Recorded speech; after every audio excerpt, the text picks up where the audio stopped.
വാക്കുകൾ കൊണ്ട് മുറിയാത്ത ഒരാൾ പിന്നെ എന്തുകൊണ്ടാണ് വിമർശകരെ പാമ്പുകളുമായിട്ട് ഉപമിക്കുന്നത്? എന്തുകൊണ്ടാണ്? എൻ്റെ വീട്ടിലൊരു പാമ്പ് കയറി ഞാൻ ഒഴിവാക്കും. ഒഴിവാക്കണ്ടേ? എന്താ വിമർശനം? അപ്പൊ സ്വാഭാവികമായിട്ട് വന്ന സംഭവം ഹോട്ടലുമായി ബന്ധപ്പെട്ടിട്ടാണ്. എന്താണ് വിമർശനം? വരുന്ന സംഭവം ഹൈജീൻ റെസ്റ്റോറൻറ്റിൽ വന്നിട്ടുണ്ട്. എന്നിട്ട് അവിടെ ഹൈജീൻ ഇഷ്യൂ കണ്ടിട്ടുണ്ടോ? ഹൈജീൻ അല്ല എന്നുള്ള ഒരാൾ പറയുന്നുണ്ടെങ്കിൽ എൻ്റെ അടുത്ത് ചോദിച്ചൊരു കാര്യം, റോഹൻ കണ്ടിട്ട് എന്ത് തോന്നി എന്നുള്ളത്. ഒരാളത് കണ്ട് ആൾക്കത് ബോധ്യമല്ലെങ്കിൽ അതിൻ്റെ ആ ആളുടെ അഭിപ്രായത്തിനോട് യോജിക്കുന്നു, അതല്ലെങ്കിൽ ഒരു മെജോറിറ്റി പറയുന്നതിനോടൊപ്പം ആളില്ല എങ്കിൽ ആളെ പാമ്പായിട്ട് തള്ളിക്കളയുമോ? ഈ ഇൻ്റർവ്യൂ കണ്ടിന്യൂ ചെയ്യണോ വേണ്ടിയോ എന്നുള്ളത് ഈ ആപ്പിൾ ടു ആപ്പിളിലായിരിക്കുന്നത്. നേരത്തെ പറഞ്ഞതിൻ്റെ ബാക്കിയാണ്. നിങ്ങളോട് സംസാരിച്ചത് ഒരു ആപ്പിളും മാത്രമേ കമ്പയർ ചെയ്യാൻ പാടുള്ളൂ എന്നാണ്. അതിനാണ് നിങ്ങൾ ആ സംഭവം പറഞ്ഞത്. അല്ല, പക്ഷേ ഈ ആപ്പിൾ ടു ആപ്പിൾ നിങ്ങൾ എന്തിനാണ് ഈ കഷ്ടപ്പെട്ട് ഈ വളച്ചൊടിക്കാൻ ശ്രമിക്കുന്നത്? വാട്ട് ഈസ് ഇല്ല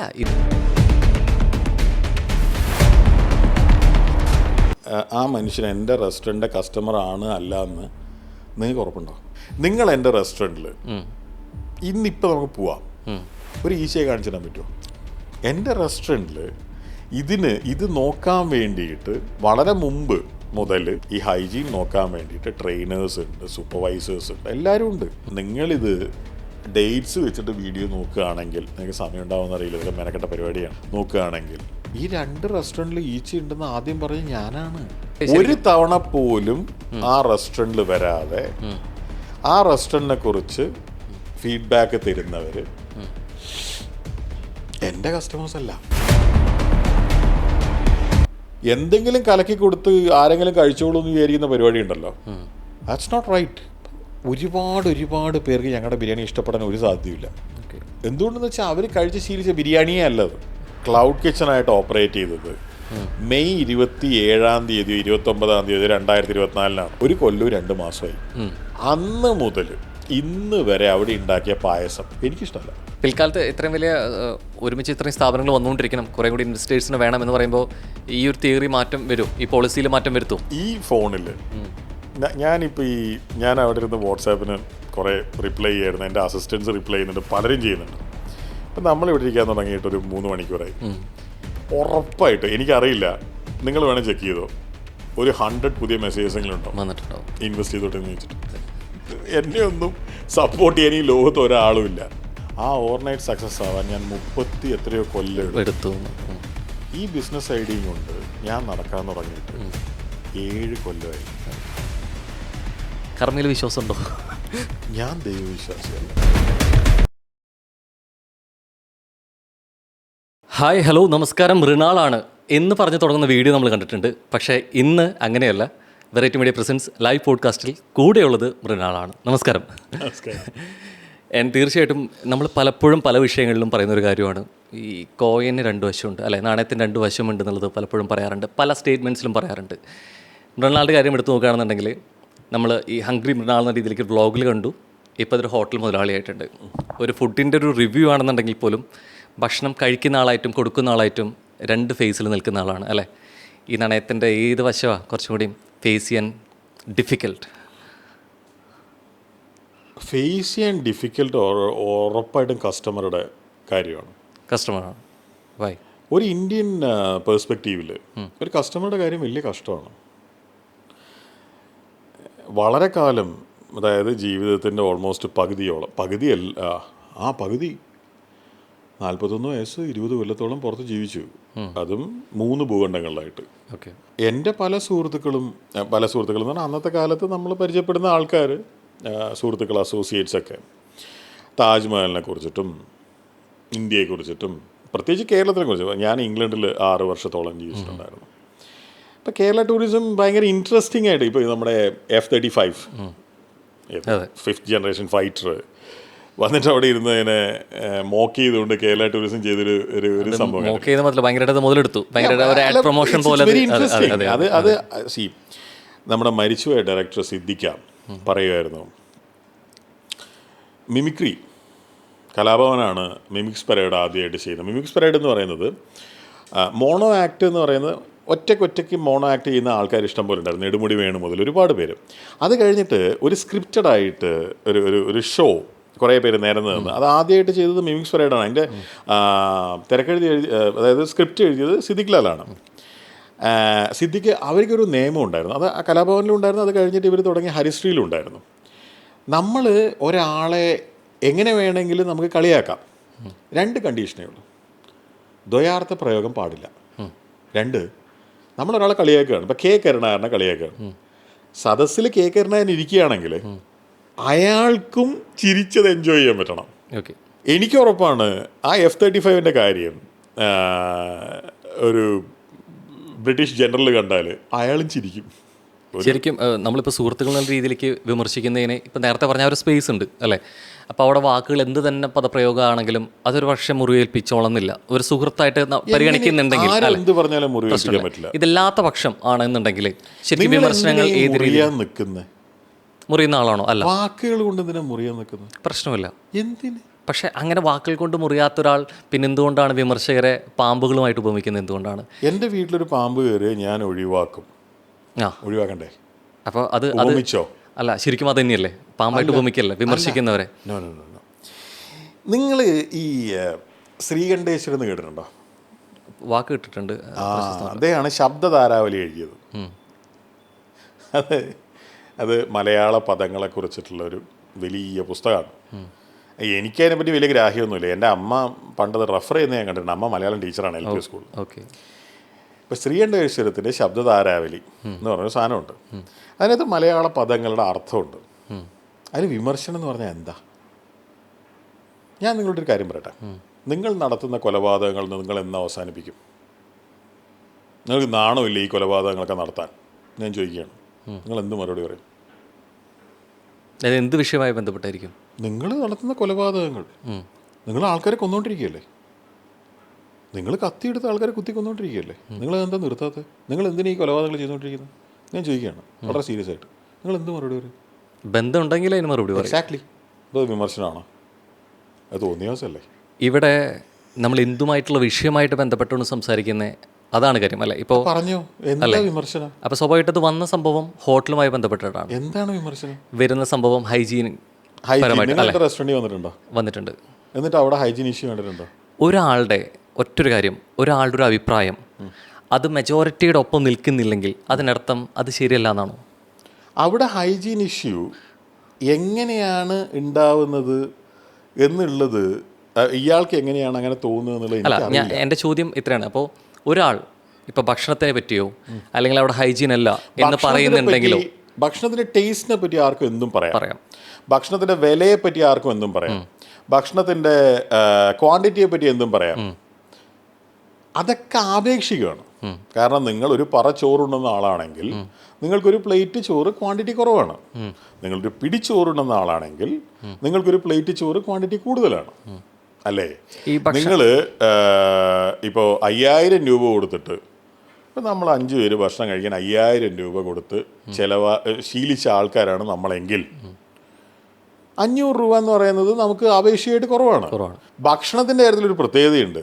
നിങ്ങൾ എത്ര കാശ് കൂടുതൽ കൊടുത്താലും എത്ര കാശ് കുറവ് കൊടുത്താലും നിങ്ങൾക്ക് കഴിക്കാൻ പറ്റുന്നതിനൊരു പരിധിയുണ്ട്. ലോകത്ത് ഒരേ ഒരു സാധനം ഒരു മനുഷ്യൻ വേണ്ട മതി എന്ന് പറയുള്ളൂ, അത് ഭക്ഷണമാണ്. പക്ഷെ ഈ പരിമിതിക്ക് മാറ്റമുണ്ട് വ്യക്തികൾക്കനുസരിച്ച് അല്ലേ? ഇല്ല, വ്യക്തിക്കനുസരിച്ച് മാറ്റമില്ല. ആ വ്യക്തിയുടെ ക്വാണ്ടിറ്റി എല്ലാ ദിവസവും ഒന്നാണ്. നിങ്ങൾ ഇന്ന് നിങ്ങൾക്ക് മാക്സിമം കഴിക്കാൻ പറ്റുന്നത് നിങ്ങൾക്ക് നാളെയും കഴിക്കാൻ പറ്റും. ഇല്ല, അതും പറയാൻ പറ്റില്ല. പിന്നെ ചിലപ്പോൾ അത്രയും കഴിക്കാൻ പറ്റില്ല, ചിലപ്പോൾ ഇന്ന് കഴിച്ചതിനേക്കാൾ കൂടുതൽ പിറ്റേ ദിവസം കഴിക്കാൻ പറ്റും. അങ്ങനെയല്ല, അങ്ങനെയും പറ്റുമല്ലോ.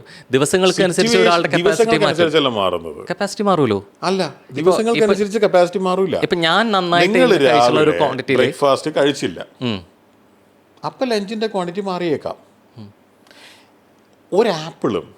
ഒരാപ്പിളും തമ്മിലേ കമ്പയർ ചെയ്യാൻ പാടുള്ളൂ എന്നുള്ളത് ബേസിക് ഹ്യൂമൻ ലോജിക്കാണ്. നിങ്ങൾ ഓരോ ദിവസവും നിങ്ങളുടെ റൂട്ടീൻ വേറെയാണ്. നിങ്ങൾ ഇന്നലെ രാത്രി ഒരുപാട് ഭക്ഷണം കഴിച്ചു.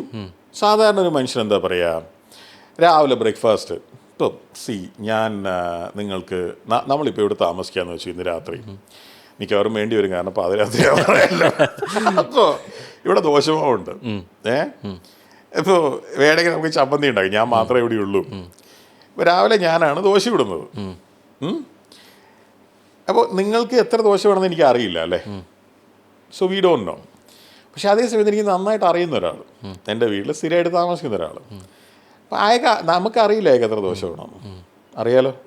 3 വേണ്ടത്, അല്ലെങ്കിൽ 4 വേണ്ടത്. ഇപ്പം നമ്മളയക്ക് വേണ്ടി 3 ഈ പറയുന്ന എത്ര ദോശയാണെന്ന് വെച്ചാൽ അതല്ലേ ചുടുക. അതെ. അപ്പോൾ അത് ചുട്ട് കൊടുത്തിട്ട് അയാളത് മുഴുവൻ കഴിക്കാതിരിക്കുമ്പോൾ നമ്മൾ സ്വാഭാവികം ചോദിക്കില്ലേ, എന്ത് പറ്റി, എന്താ കഴിക്കാത്ത, ദോശയ്ക്ക് എന്തെങ്കിലും കുഴപ്പമുണ്ടോ? അപ്പോൾ അയാൾ പറയും, അയ്യോ ഇല്ല, ഇന്നലെ രാത്രി ഞാൻ ഒരുപാട് ഭക്ഷണം കഴിച്ചിട്ടൊക്കെ ആയിരുന്നു, വേണ്ട, ഇപ്പോൾ വേണ്ട. അല്ലാതെ എൻ്റെ കപ്പാസിറ്റി മാറിയെന്ന് അയാൾ പറയൂല. അല്ല, ഈ നിങ്ങളുടെ ഒരു സുഹൃത്തിൻ്റെ കൂടെ, അതായത് ഈ കപ്പാസിറ്റി മാനദണ്ഡപ്പെടുത്തുന്നത് ആ സാഹചര്യങ്ങൾക്കനുസരിച്ചാണ്. നമ്മളിപ്പോൾ ഒരു 3-4 ദോശ കഴിക്കുന്ന ഒരാൾ കപ്പാസിറ്റി മാറി നിങ്ങൾ പറയൂല. നിങ്ങൾ ഇന്ന കാരണം കൊണ്ട് എനിക്ക് ഇത്രേ കഴിക്കാൻ പറ്റൂ, അല്ലെങ്കിൽ ഇന്ന കാരണം കൊണ്ട് എനിക്ക് കൂടുതൽ കഴിക്കണം എന്നേ പറയൂ.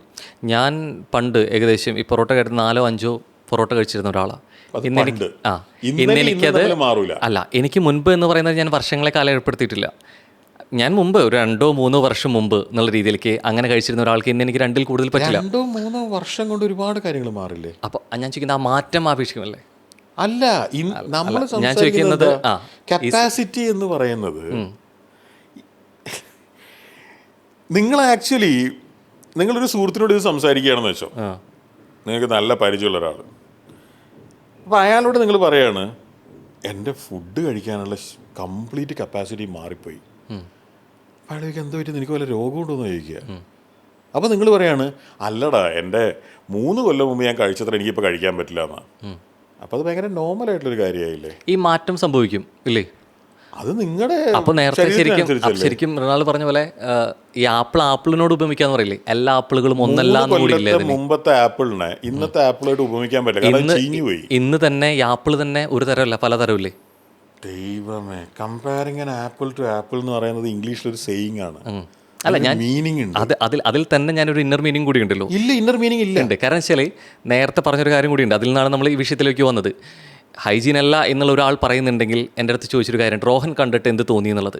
ഒരാളത് കണ്ട് ആൾക്കത് ബോധ്യമല്ലെങ്കിൽ അതിൻ്റെ ആ ആളുടെ അഭിപ്രായത്തിനോട് യോജിക്കുന്നു, അതല്ലെങ്കിൽ ഒരു മെജോറിറ്റി പറയുന്നതിനോടൊപ്പം ആളില്ല എങ്കിൽ ആളെ പാമ്പായിട്ട് തള്ളിക്കളയുമോ? ഒരു സെക്കൻഡ്, ഈ ഇൻ്റർവ്യൂ കണ്ടിന്യൂ ചെയ്യണോ വേണ്ടിയോ എന്നുള്ളത് ഈ ആപ്പിൾ ടു ആപ്പിളിലായിരിക്കുന്നത്. നിങ്ങളിതെന്താ മനസ്സിലാക്കുന്നത്, ആപ്പിൾ ടു ആപ്പിൾ കമ്പയർ ചെയ്യാന്ന് പറയുന്നത്? What do you think of it? അതിലെന്ത് ഇന്നർ മീനിങ് ആണുള്ളത്?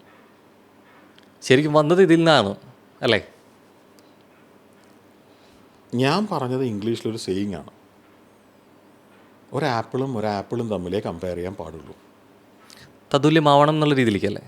നിങ്ങൾ 3 കൊല്ലം മുമ്പത്തെ ഒരു കാര്യം ഇന്നത്തെ ഒരു കാര്യം തമ്മിൽ കമ്പയർ ചെയ്തിട്ടൊക്കെ സംസാരിക്കാനാണെങ്കിൽ, ഞാൻ നിങ്ങളോട് സംസാരിച്ചുകൊണ്ടിരിക്കുന്ന രാത്രി 11 മണിക്കാണ്, ഞാൻ രാവിലെ എഴുന്നേറ്റ് 6 മണിക്കാണ്. അല്ല, ഞാൻ 3 വർഷം മുമ്പത്തെ കാര്യം ഞാൻ പറയാൻ കാരണം, അല്ല, നിങ്ങൾ എന്താണ് ഈ ഉദ്ദേശിക്കുന്നത്, എന്താ നിങ്ങൾ അച്ചീവ് ചെയ്യാൻ ശ്രമിക്കുന്നത്? അല്ല, ഓൾറെഡി നിന്ന് ഇപ്പോൾ ഒരാൾ ആവശ്യപ്പെടുന്നതും ആൾ കഴിക്കുന്നതിൻ്റെ പരിധികളും മാറ്റം വരില്ലേ എന്നാണ് ഞാൻ ചോദിച്ചത്. നേരത്തെ പറഞ്ഞതിൻ്റെ ബാക്കിയാണ് നിങ്ങളോട് സംസാരിച്ചത്. ഒരു ആപ്പിളും മാത്രമേ കമ്പയർ ചെയ്യാൻ പാടുള്ളൂ എന്നാണ്. അതിനാണ് നിങ്ങൾ ആ സംഭവം പറഞ്ഞത്. അല്ല, പക്ഷേ ഈ ആപ്പിൾ ടു ആപ്പിൾ നിങ്ങൾ എന്തിനാണ് ഈ കഷ്ടപ്പെട്ട് ഈ വളച്ചൊടിക്കാൻ ശ്രമിക്കുന്നത്? ഇല്ല, ഇതിൽ വളച്ചൊടിക്കലല്ല, ഇത് ഓൾറെഡി ഞാൻ ചോദിച്ചതിന് മറുപടിയായിരുന്നു ശരിക്കും വളച്ചൊടിച്ചത്. അങ്ങനല്ലത്. 3 കൊല്ലം മുമ്പത്തെ ഒരാൾക്ക് ഭക്ഷണം കഴിക്കാനുള്ള കപ്പാസിറ്റിയും ഇന്നത്തെ കപ്പാസിറ്റിയും വ്യത്യസ്തമായിരിക്കും എന്നുള്ളത് ഈ ലോകത്ത് എല്ലാവർക്കും അറിയുന്ന കാര്യമാണ്. അത് ഞാൻ പറഞ്ഞാൽ നമ്മൾ എന്ത് ബന്ധം? അല്ല, അത് പറയാൻ കാരണം ഓൾറെഡി ഒരാൾ കഴിച്ചതിൻ്റെ മാറ്റം സംഭവിക്കുന്നില്ല എന്ന് പറഞ്ഞപ്പോഴാണ് ആ ഒരു ഉപമയിലേക്ക് പോയത്. തുടങ്ങിയിട്ട് ഒരു മാസേ ആയിട്ടുള്ളൂ. 3 കൊല്ലം മുമ്പ് അവിടെ ആരെങ്കിലും വന്ന് കഴിച്ചോ? നിങ്ങൾ ഈ റെസ്റ്റോറൻറ്റിനെ കുറിച്ചല്ലേ സംസാരിക്കുന്നത്? അതെ. അപ്പോൾ എൻ്റെ റെസ്റ്റോറൻറ്റിലെ ഭക്ഷണത്തിൻ്റെ കാര്യത്തിൽ, ടേസ്റ്റിൻ്റെ കാര്യത്തിൽ ഒരാൾക്കും ഒരഭിപ്രായ വ്യത്യാസം ഉണ്ടാവേണ്ട കാര്യമില്ല എന്ന് ഞാൻ പറയുന്നില്ല. കാരണം ഓരോരാളുടെയും ടേസ്റ്റ് വേറെ വേറെയാണ്. അങ്ങനെ അഭിപ്രായ വ്യത്യാസം ഉണ്ടെന്ന് പറയുന്നില്ല എന്ന് പറയുമ്പോഴും അങ്ങനെ പറഞ്ഞിട്ടുണ്ട് മൃണാൾ തന്നെ. അല്ല, മൃണാൾ തന്നെ പറഞ്ഞിട്ടുണ്ട്. എന്താ അഭിപ്രായ വ്യത്യാസം? ഓൾറെഡി ബിരിയാണി കൊള്ളില്ല എന്ന് പറയുന്നതിനോടത്ത് നിങ്ങളൊന്നില്ലെങ്കിൽ ബിരിയാണി അവിടെ ഒന്ന് കഴിച്ചിട്ടില്ല, ഇല്ലെങ്കിൽ നിങ്ങളത് ഓൺലൈൻ ഓർഡർ ചെയ്തിട്ടുണ്ടാവും, ചൂടേറിയിട്ടാവും കിട്ടുന്നുണ്ടാവും എന്നുള്ളത്. അപ്പം ശരിക്കും ആൾ കൊള്ളില്ല എന്ന് പറയുന്ന ആളുടെ അഭിപ്രായത്തിനോട് അത് യോജിക്കാതിരിക്കില്ല ചെയ്യണേ. കസ്റ്റമറോടായിരിക്കും. ആരോട്? കസ്റ്റമറിനോടല്ലേ? നിങ്ങൾക്ക് ഉറപ്പുണ്ടോ? മൃണാൾ സംസാരിക്കുന്നത് പിന്നെ ആരോടാണ്? ഓൺലൈനിൽ വരുന്ന മൃണാൾ ആരോടാ എവിടെയാ സംസാരിച്ചത്? വീഡിയോയിലായിരുന്നു, ലൈവിൽ. ഏത് ലൈവിൽ? മൃണാൾ തന്നെ കൊടുത്ത ലൈവ്. ദിവസം എനിക്ക് ഓർമ്മയില്ല, മൃണാൾ തന്നെ കൊടുത്തൊരു ലൈവിലായിരുന്നു കണ്ടത്. റൈറ്റ്. ആ മനുഷ്യൻ എൻ്റെ റെസ്റ്റോറൻറ്റിൻ്റെ കസ്റ്റമർ ആണ് അല്ല എന്ന് നിങ്ങൾക്ക് ഉറപ്പുണ്ടോ? അത് എനിക്ക് പറയാൻ പറ്റില്ല. പിന്നെ എന്തിനാ കസ്റ്റമറോടൊന്നും നിങ്ങൾ പറയുന്നത്? എനിക്ക് ഉറപ്പുണ്ടെങ്കിലോ? കസ്റ്റമർ അല്ല എന്നുള്ളത്. എൻ്റെ ധാരണകളെക്കുറിച്ച് നിങ്ങൾ എന്തിനാ അസ്യൂം ചെയ്യുന്നത്? അല്ല, ഇത് അസ്യൂം ചെയ്യലല്ല. കാരണം ഓൾറെഡി ആൾ നല്ലതല്ല പറയുന്നെങ്കിൽ അത് കസ്റ്റമർ ആയിരിക്കില്ല എന്നാണ് മൃണാൾ കരുതുന്നത്. അപ്പോൾ എനിക്കൊരുപാട് കാര്യങ്ങൾ അറിയില്ലേ?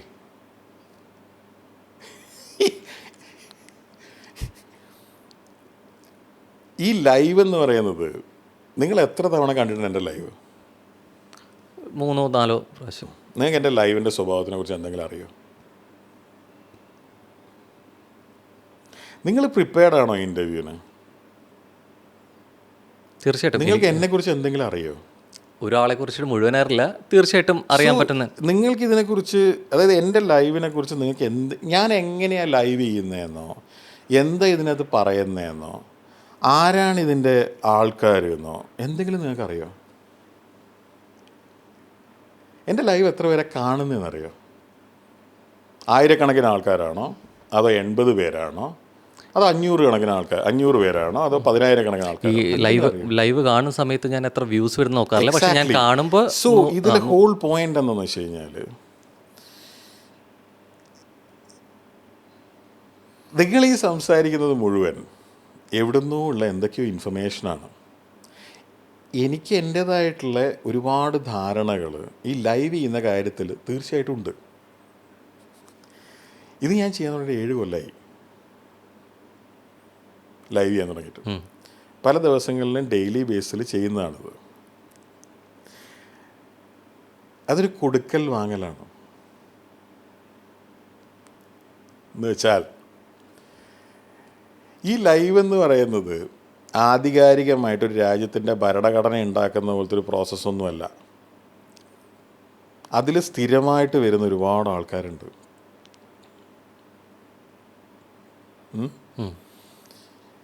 ചില ആളുകൾ അതിനകത്ത് ചോദിക്കുന്ന ചില ചോദ്യങ്ങളുണ്ട്.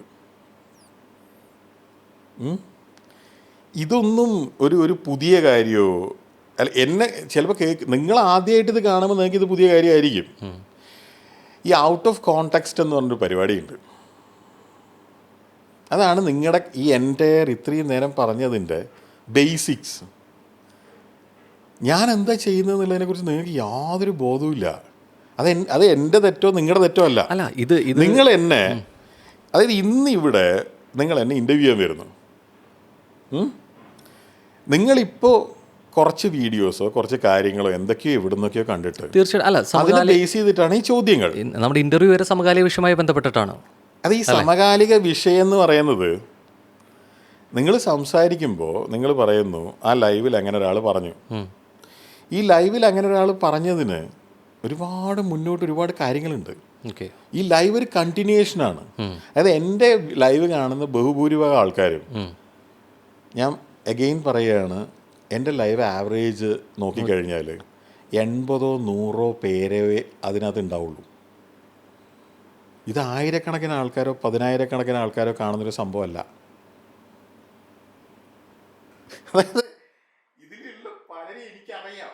ആ ലൈവിൽ സ്ഥിരമായിട്ട് വരുന്ന പലർക്കും ഞാനുമായിട്ട് കുറേ കൊല്ലത്തെ ആ ലൈവിലൂടെയുള്ള ബന്ധമുണ്ട്. അപ്പം അവരെന്ത് ചോദിക്കുമെന്നും ഒക്കെ എനിക്കറിയാം. അത് ഞങ്ങളുടെ ഒരു സൗഹൃദ വലയമാണ്. അത് എൻ്റെ റെസ്റ്റോറൻറ്റിനെ കുറിച്ചിട്ട് ആധികാരികമായിട്ട് സംസാരിക്കാനോ, അല്ലെങ്കിൽ ഇസ്രായേലിൻ്റെയും പലസ്തീനെയും കുറിച്ച് ആധികാരികമായി സംസാരിക്കാനോ, നാളെ നരേന്ദ്രമോദി ഏത് കോട്ടിട്ടു എന്നുള്ളതിനെക്കുറിച്ച് ആധികാരികമായി സംസാരിക്കാനുള്ള സ്ഥലമല്ല. അത് ഞങ്ങളുടെ ഒരു സ്ഥലമാണത്. നിങ്ങൾക്ക് എന്തെങ്കിലും ഒരു സംഭവം എവിടുന്നെങ്കിലും ചുരണ്ടി കിട്ടുമ്പോൾ അതിൽ കയറി അതങ്ങനെ പറഞ്ഞില്ലേ, ഒരുപാട് അത് യാഥാർത്ഥ്യമല്ല എന്നാണ് പറയുന്നത്. അല്ല, ഇവിടെ തമാശ എന്ന് പറയുന്ന ഒരു സാധനമുണ്ട്, സർക്കാർ വേറൊരു സാധനമുണ്ട്. ആ ലൈവിൽ ഞാനത് പറഞ്ഞതിന് ശേഷം ആ ലൈവിൽ അതിനെപ്പറ്റി ആർക്കെങ്കിലും എന്തെങ്കിലും പരാതി ഉണ്ടായോ? ഉണ്ടാവൂല. എന്തുകൊണ്ടെന്ന് വെച്ചാൽ അവർക്കറിയാം ഞാനെന്താ ഉദ്ദേശിക്കുന്നതെന്ന്. ഇത് ഏതെങ്കിലും ഒരുത്തൻ അല്ലെങ്കിൽ ഏതെങ്കിലും ഒരുത്തി ഇതിനെക്കുറിച്ച് ഒന്നും അറിയാതെ ഇത് കഷ്ടപ്പെട്ട് അതിനകത്ത് ചുരണ്ടുന്നു. നല്ല കഷ്ടപ്പാടാണ്. കാരണം ഇത്രയും നേരം കാണണം. അങ്ങനെ നേരിട്ടിട്ട് പറഞ്ഞതോ അല്ലെങ്കിൽ ഇപ്പോൾ വീഡിയോയിൽ വരെ അതൊരു ലൈവ് ഒരു സൗഹൃദത്തിൽ നിന്നാണ്, അല്ലെങ്കിൽ അതൊരു ജെന്യൂൻ അല്ല, ഒരു കസ്റ്റമർ ആണോ എന്നൊരു ഉറപ്പില്ല എന്നുള്ള മറുചോദ്യം വന്നുകൊണ്ട് തന്നെ വിഷയം ഞാൻ ലൈവ് എന്ന് പറയുന്നത് വേറൊരു സാധനമാണ്. അതായത് ഞാനത് 7 കൊല്ലമായിട്ട് ചെയ്തുകൊണ്ടിരിക്കുന്ന ഒരു പ്രസ്ഥാനമാണ്. എങ്കിൽ അത് അതിനൊരു രീതിയുണ്ട്. അതിനിടയ്ക്കല്ല എങ്കിൽ പോലും നേരിട്ട് വന്ന് ഇപ്പൊ ഈച്ച പരാമർശം വന്നത് വരെ ഇപ്പൊ നേരിട്ട് വന്ന് കഴിച്ചതിന്റെ ഒരു റിവ്യൂ കാര്യങ്ങൾ വന്ന് അല്ലെ ഒരു വീഡിയോ ഇല്ല നേരിട്ടല്ല വീഡിയോ ആയിരുന്നു. നിങ്ങൾ എൻ്റെ റെസ്റ്റോറൻറ്റിൽ ഇന്നിപ്പോൾ നമുക്ക് പോവാം, ഒരു ഈച്ചയെ കാണിച്ചു തരാൻ പറ്റുമോ? ഇതാണ് ഞാൻ നേരത്തെ ചോദിച്ചു വന്നത്. ഒരാൾക്ക് അതൊരു അനുഭവം ഉണ്ട്, മറ്റൊരാൾക്കില്ല എന്ന് അറിഞ്ഞാൽ അതിന്റെ അർത്ഥം അത് അത് അത് തെറ്റാണെന്നാണ്. ഒരു പ്രോപ്പർട്ടിയാണ്, ഒരു സ്ഥാപനമാണ്. ഇപ്പം ഞാൻ പറയാണ് അവിടെ ഒരു ക്ലോക്ക് ഉണ്ടെന്ന്, നിങ്ങൾ നോക്കുമ്പോൾ അവിടെ ഒരു ക്ലോക്ക് ഇല്ലേ? പക്ഷെ ക്ലോക്ക് ചുമരിൽ അവിടെ വെച്ചിട്ടുണ്ടെങ്കിൽ അവിടെ നിൽക്കും. ഈച്ച അങ്ങനെയല്ല. ആയിക്കോട്ടെ, നിങ്ങൾ ഒരു ഒരു ഒരു ഒരു ആഴ്ച അവിടെ സ്പെൻഡ് ചെയ്തു, അല്ലെങ്കിൽ നിങ്ങൾ നമുക്കൊരു കാര്യം ചെയ്യാം, നിങ്ങളൊരാളെ കണ്ടുപിടിച്ചോ, ഒരാഴ്ച അവിടെ സ്പെൻഡ് ചെയ്യാൻ. അവിടെ മാത്രമല്ല, തൃപ്പൂണിത്തുറ റെസ്റ്റോറൻറ്റിൽ സ്പെൻഡ് ചെയ്യാൻ ഒരാഴ്ചക്ക് അയാളുടെ ശമ്പളം നിങ്ങൾ തീരുമാനിച്ചോ, ഞാൻ കൊടുക്കാം. ഈച്ചനെ കണ്ടുപിടിക്കാനാണോ? കണ്ടുപിടിക്കും സാറേ. പക്ഷെ എന്തിനെന്നറിയോ? ആർക്കും മറുപടി കൊടുക്കാനല്ല. മനസ്സിലായി. ഞാൻ വളരെ കൂടുതൽ കാശ് എൻ്റെ റെസ്റ്റോറൻറ്റ് ഹൈജീൻ പാർട്ടിൽ സ്പെൻഡ് ചെയ്യുന്നുണ്ട്. എൻ്റെ റെസ്റ്റോറൻറ്റിൽ ഇത് നോക്കാൻ വേണ്ടിയിട്ട് വളരെ മുമ്പ് മുതൽ ഈ ഹൈജീൻ നോക്കാൻ വേണ്ടിയിട്ട് ട്രെയിനേഴ്സ് ഉണ്ട്, സൂപ്പർവൈസേഴ്സ് ഉണ്ട്, എല്ലാവരും ഉണ്ട്. ഇവർക്കൊക്കെ ഒരുപാട് പേയ്മെൻറ്റ് കൊടുക്കുന്നില്ലേ? പക്ഷെ അതങ്ങനെ ഇത് നമ്മൾ കണ്ടുപിടിക്കുകയാണ്. പക്ഷെ കണ്ടുപിടിക്കാൻ പുറമെ തന്നെ ആൾ വേണ്ട. കാരണം ഒരു വീഡിയോയിൽ മുൻപുള്ള ഒരു വീഡിയോയിൽ നാൾ തന്നെ പറയുന്നുണ്ട് ഇവിടെ ഈച്ച ഉണ്ട് എന്നുള്ളൊരു വീഡിയോയിൽ പറയുന്നു. ഡേറ്റ് ഇല്ല, ആ ഒരു വ്ളോഗിലായിരുന്നു. എന്തിനാ ഇപ്പം അങ്ങനെ പറയുന്നത്? സമയമുണ്ടല്ലോ. ഇന്നിപ്പോൾ രാത്രി ഞാൻ നിങ്ങളെ വെയിറ്റ് ചെയ്ത് കുറേ സമയം ഇരുന്നില്ലേ? ഇപ്പം സമയം എന്തായാലും നമ്മളതിലുണ്ടല്ലോ ഇല്ലേ? നിങ്ങൾ ആ വീഡിയോയുടെ ഡേറ്റ് എടുക്കുക. അല്ല, ആ വീഡിയോ പറയണ വീഡിയോ ആണോ? ഡേറ്റ് എടുക്കാം. എൻ്റെ റെസ്റ്റോറൻറ്റിൽ ഈച്ച ഉണ്ടെന്ന് ഞാൻ പറഞ്ഞത് ഒരു വീഡിയോന്റെ ഇടയ്ക്ക് നിന്ന് പറയുന്നുണ്ട് ഇവിടെ ഈച്ച ഉണ്ട്. ഞാനാണ് എൻ്റെ റെസ്റ്റോറൻറ്റിൽ ഈച്ച ഉണ്ടെന്ന് ആദ്യമായിട്ട് പറയുന്നത്. പുറത്തുള്ള ഒരാളാണോ? അല്ല, അപ്പം ഉണ്ടെന്നാണ് പറയുന്നത്, സമ്മതിക്കുന്നത്. എക്സാക്ട്ലി. പക്ഷേ ആ വീഡിയോ ഷൂട്ട് ചെയ്തത് എന്നാ എപ്പോഴാണോ? അതാണ് പോയിന്റ്. ഞങ്ങള് റെക്കഗ്നൈസ് ചെയ്യുന്ന, അതായത് എടപ്പള്ളിയിൽ ആ തോടിനടുത്ത് അല്ലെങ്കിൽ തൃപ്പൂണിത്തുറയിൽ ഞങ്ങളുടെ റെസ്റ്റോറൻറ്റിൻ്റെ ഒരു 100 മീറ്ററോളം അപ്പുറത്ത്, എടപ്പള്ളി തോടാണ്, തൃപ്പൂണിത്തുറയിൽ ഞങ്ങളുടെ റെസ്റ്റോറൻറ്റിൻ്റെ കുറച്ചപ്പുറത്ത് അബാൻഡൻഡ് ആയിട്ടുള്ള പണ്ട് ലേബേഴ്സ് താമസിച്ചിരുന്ന ഒരു സ്ഥലമാണ്. അവിടുത്തെ ടോയ്ലറ്റുകൾ പോലും പൊളിച്ച് കളഞ്ഞിട്ടില്ല. അന്നത്തെ കാലത്ത് അബാൻഡൻ ചെയ്തതാണ്, മെട്രോൻ്റെ പണിക്കാർ താമസിച്ചത്. ഇത് നിങ്ങൾക്ക് നാളെ പോയാൽ കാണാം, ഇന്നിപ്പോൾ പോയാൽ കാണാം. എടപ്പള്ളി തോട് അവിടെ തന്നെ ഇല്ലേ?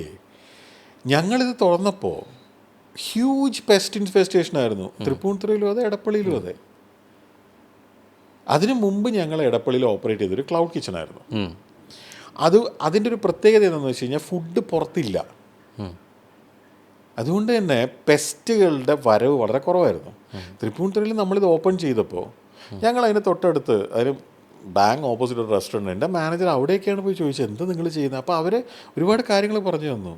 ഇത്രയും പ്രശ്നമാണ് ഇവിടെ, നിങ്ങളിത് നാളെ പോയി കാണാമെന്നേ. അതായത് എൻ്റെ റെസ്റ്റോറൻറ്റിൻ്റെ പുറകിൽ മെട്രോയുടെ പാർക്കിംഗ് ആണ് തൃപ്പൂണിത്തുറ റെസ്റ്റോറൻറ്റ്. ഇതൊക്കെ എന്ന് പറയുന്നത് മാർച്ച് മാസത്തിലുള്ള മറ്റുള്ള കാര്യമാണ്, അല്ലാതെ ഇതിപ്പോൾ ജൂലൈ ആണ്. മാർച്ചിലോ ഏപ്രിലോ ഒക്കെയുള്ള കാര്യമായിരിക്കും. അപ്പോൾ എനിക്ക് ഓർമ്മയില്ല, ഷൂട്ട് ചെയ്ത ഡേറ്റൊക്കെ വീഡിയോയിൽ ടാഗ് ചെയ്തിട്ടുണ്ടാവുമല്ലോ. ഇതൊന്നും ഒളിക്കാൻ പറ്റുന്ന കാര്യമല്ല, ആർക്ക് വേണമെങ്കിലും മറ്റേ കമാൻഡായി അടിച്ചു നോക്കി കാണാൻ പറ്റുന്നത്. അപ്പോൾ